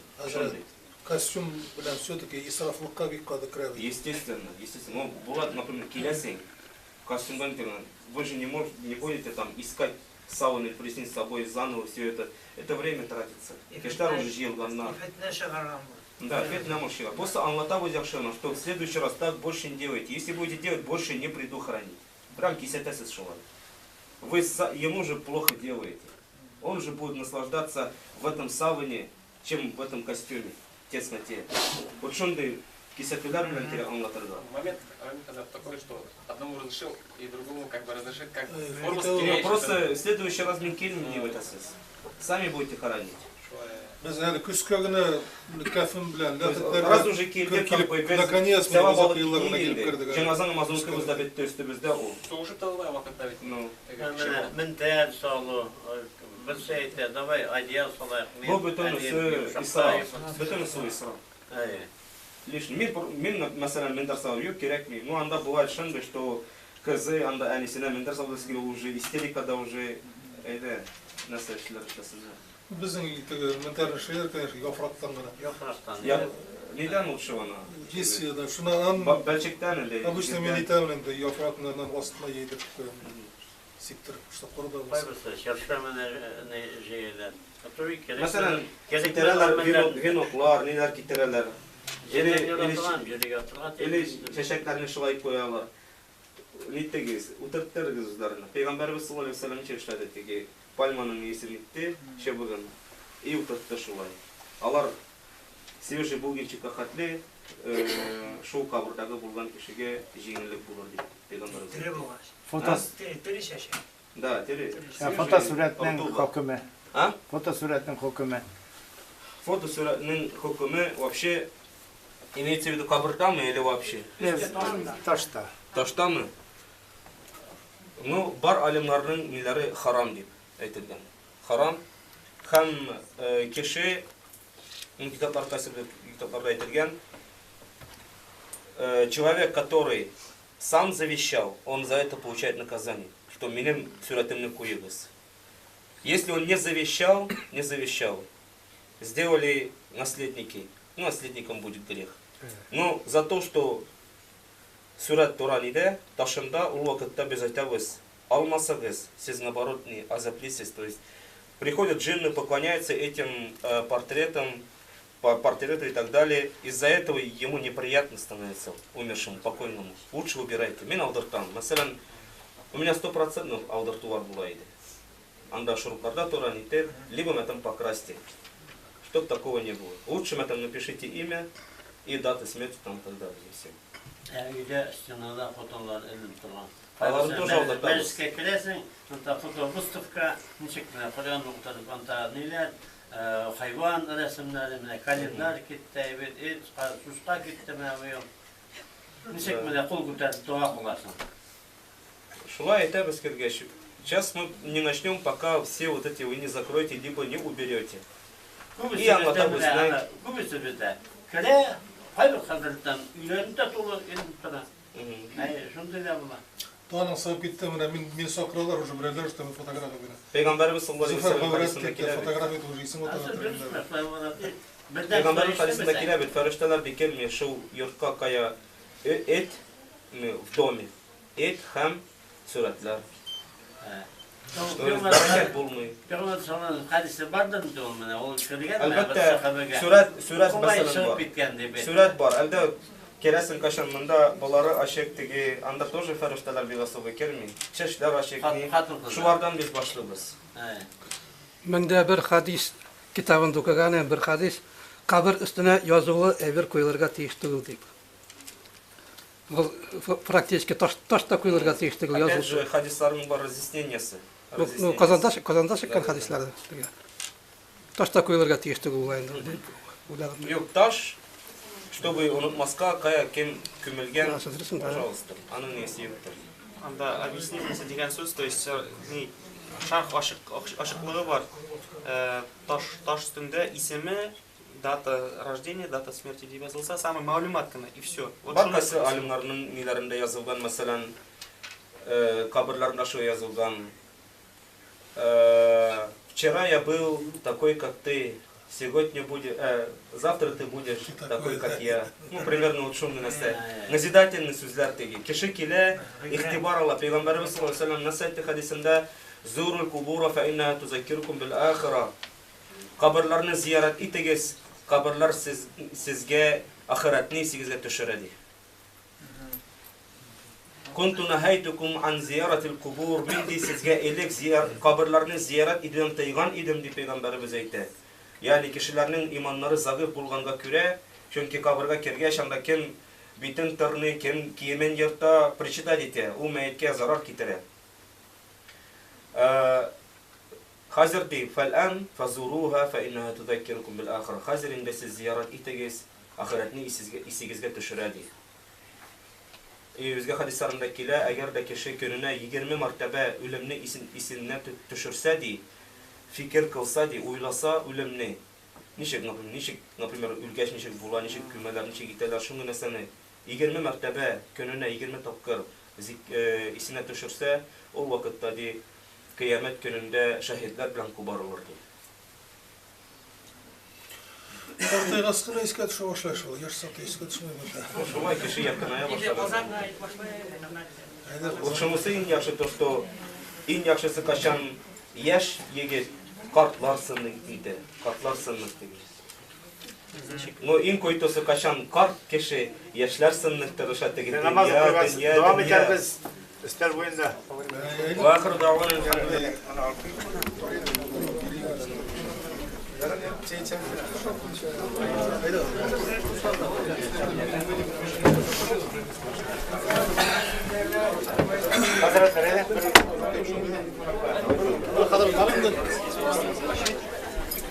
Тарихна Союва Михана. Саралдан çay içeriz.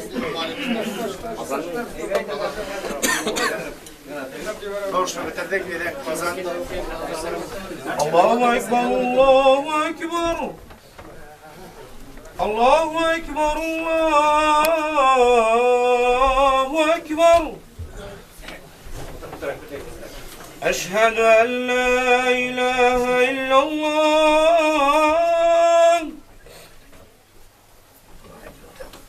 أشهد أن لا إله إلا الله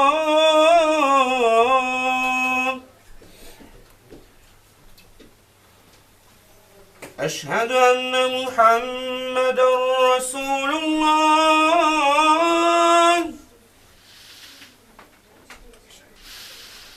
أشهد أن محمدا رسول الله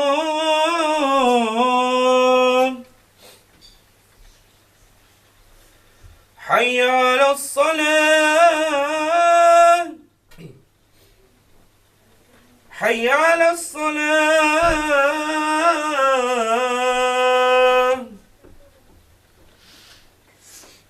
حي على الفلاح حي على الفلاح الله أكبر الله أكبر لا إله إلا الله اللهم رب هذه الدعوة التامة والصلاة القائمة آت محمدا الوسيلة والفضيلة والدرجة العالية الرفيعة وبعث مقاما محمدا الذي وعدته وارزقنا شفاعته يوم القيامة إنك لا تخلف الميعاد.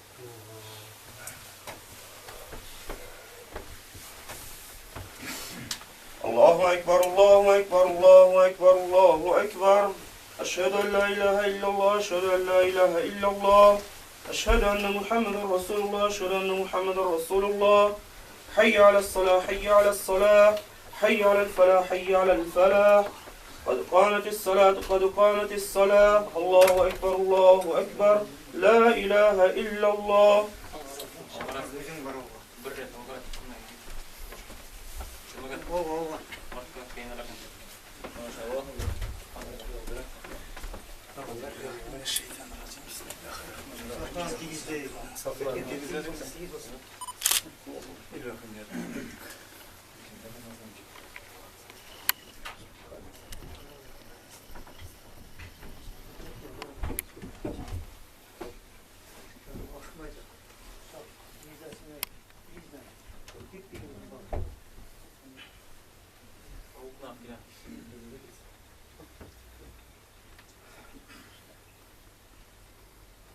الله أكبر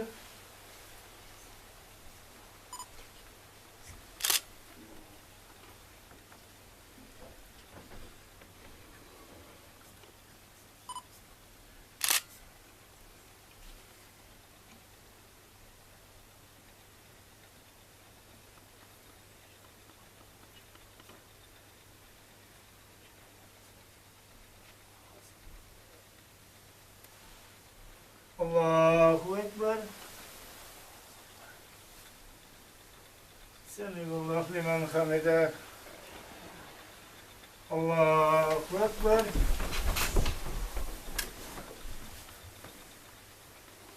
الله أكبر الله أكبر الله أكبر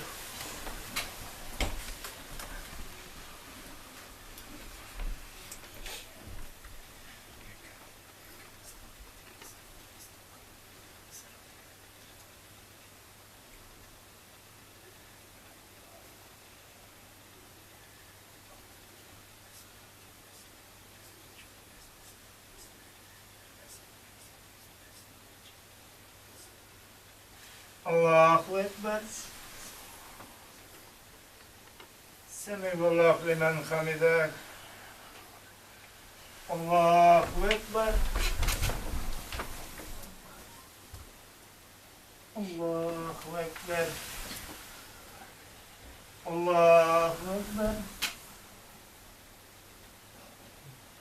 الله أكبر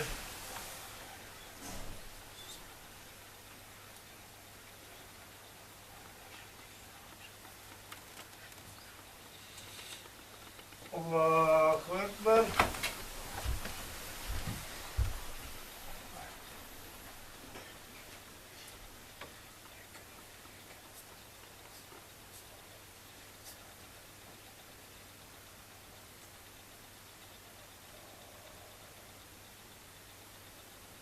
الله أكبر. سمع الله لمن حمده. الله أكبر. الله أكبر. الله أكبر. الله أكبر.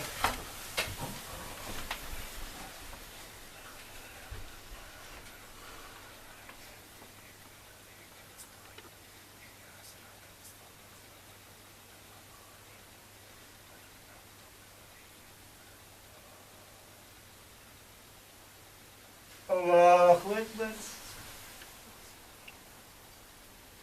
سمع الله لمن حمده. الله أكبر. الله أكبر. الله أكبر. الله أكبر.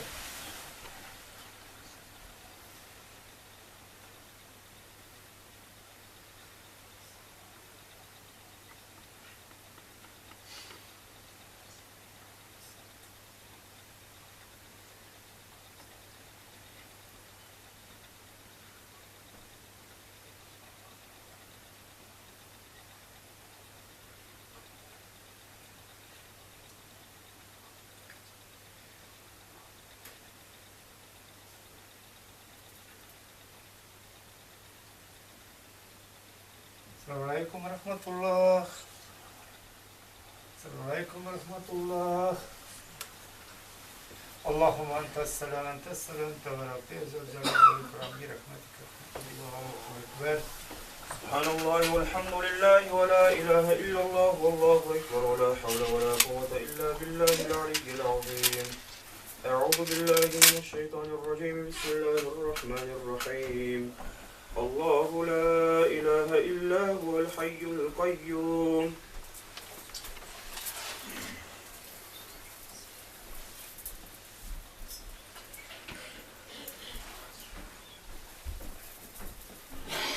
ذو الجلال سبحان الله.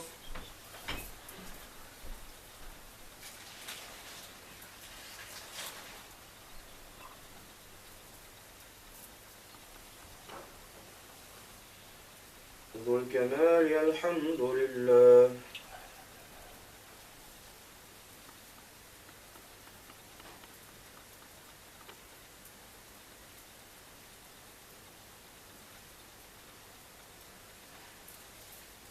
ذو القدرة الله أكبر.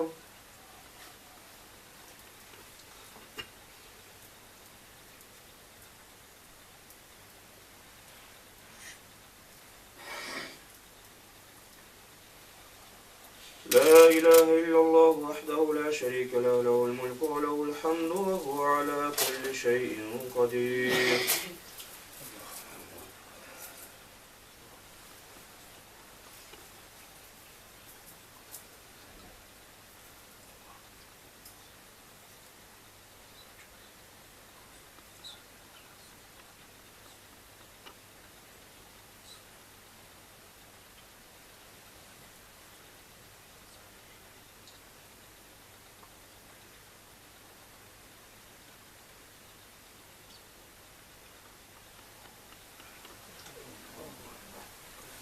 أعوذ بالله من الشيطان الرجيم. بسم الله الرحمن الرحيم.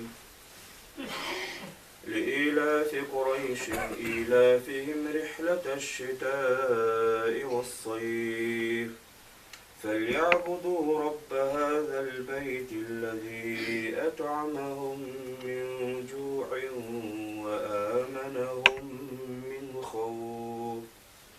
صدق الله العظيم. سبحان ربك رب العزة عما يصفون وسلام على المرسلين والحمد لله رب العالمين. الحمد لله رب العالمين، الصلاة والسلام على رسولنا محمد وعلى آله وصحبه أجمعين. رب اجعل منكم الصلاة ومن ذريتي ربنا تقبل دعاء. ربنا اغفر لي ولوالدي وللمؤمنين يوم يقوم الحساب. ربنا لا تزغ قلوبنا بعد إذ هديتنا وهب لنا من لدنك رحمة إنك أنت الوهاب.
اللهم أعني على ذكرك وشكرك وطاعتك وحسن عبادتك برحمتك.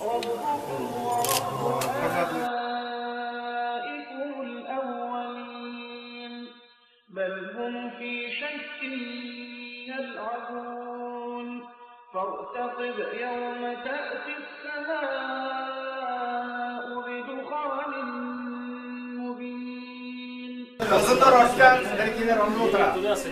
هذا عذاب أليم ربنا اكشف عنا العذاب إنا مؤمنون أنى لهم الذكرى وقد جاءهم رسول مبين ثم تولوا عنه وقالوا معلم مجنون إنا كاشف العذاب قليلا إنكم عائدون يوم نبطش البطشة الكبرى إنا منتقمون ولقد فتنا قبلهم قوم فرعون جاءهم رسول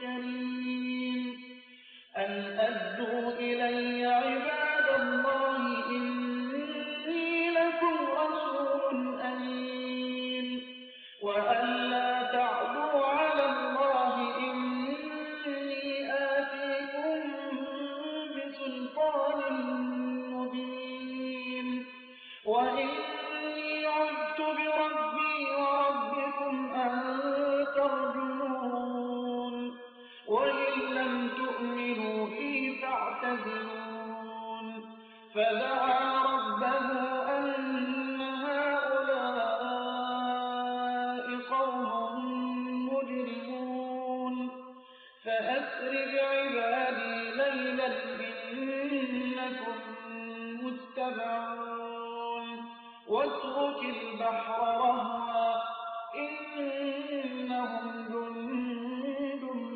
مغرقون كم تركوا من جنات وعيون وزروع ومقام كريم ونعمة كانوا فيها فاكهين كذلك وأورثناها قوما آخرين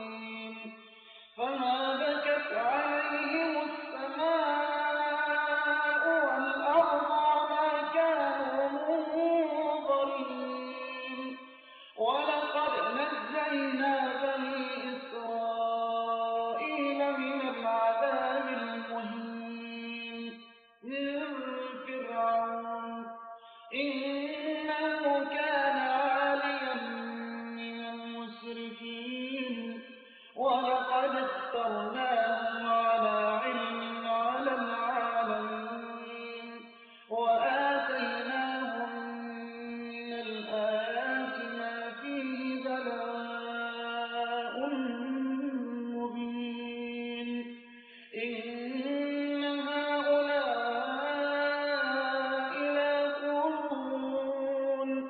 لا يقولون إن هي إلا موتتنا الأولى وما نحن بمنشرين فأتوا بآبائنا إن كنتم صادقين أهم خير أم قوم تبع والذين من قبلهم أهلكناهم إنهم كانوا مجرمين وما خلقنا السماوات والأرض وما بينهما لاعبين ما خلقناهما إلا بالحق ولكن أكثرهم لا يعلمون إن يوم الفصل ميقاتهم أجمعين يوم لا يغني مولى عن مولى شيئا ولا هم ينصرون إلا من رحم الله إنه هو العزيز الرحيم إن شجرة الزقوم طعام الأثيم كالمهل يغلي في البطون كغلي الحميم خذوه فاعتلوه إلى سواء الجحيم ثم صبوا فوق رأسه من عذاب الحميم ذق إنك أنت العزيز الكريم إن هذا ما كنتم به تمترون إن المتقين في مقام أمين في جنات وعيون يلبسون من سندس وإستبرق متقابلين كذلك وزوجناهم بحور عين يدعون فيها بكل فاكهة آمنين لا يذوقون فيها الموت إلا الموتة الأولى ووقاهم عذاب الجحيم فضلا من ربك ذلك هو الفوز العظيم فإنما يسرناه بلسانك لعلهم يتذكرون فارتقب إن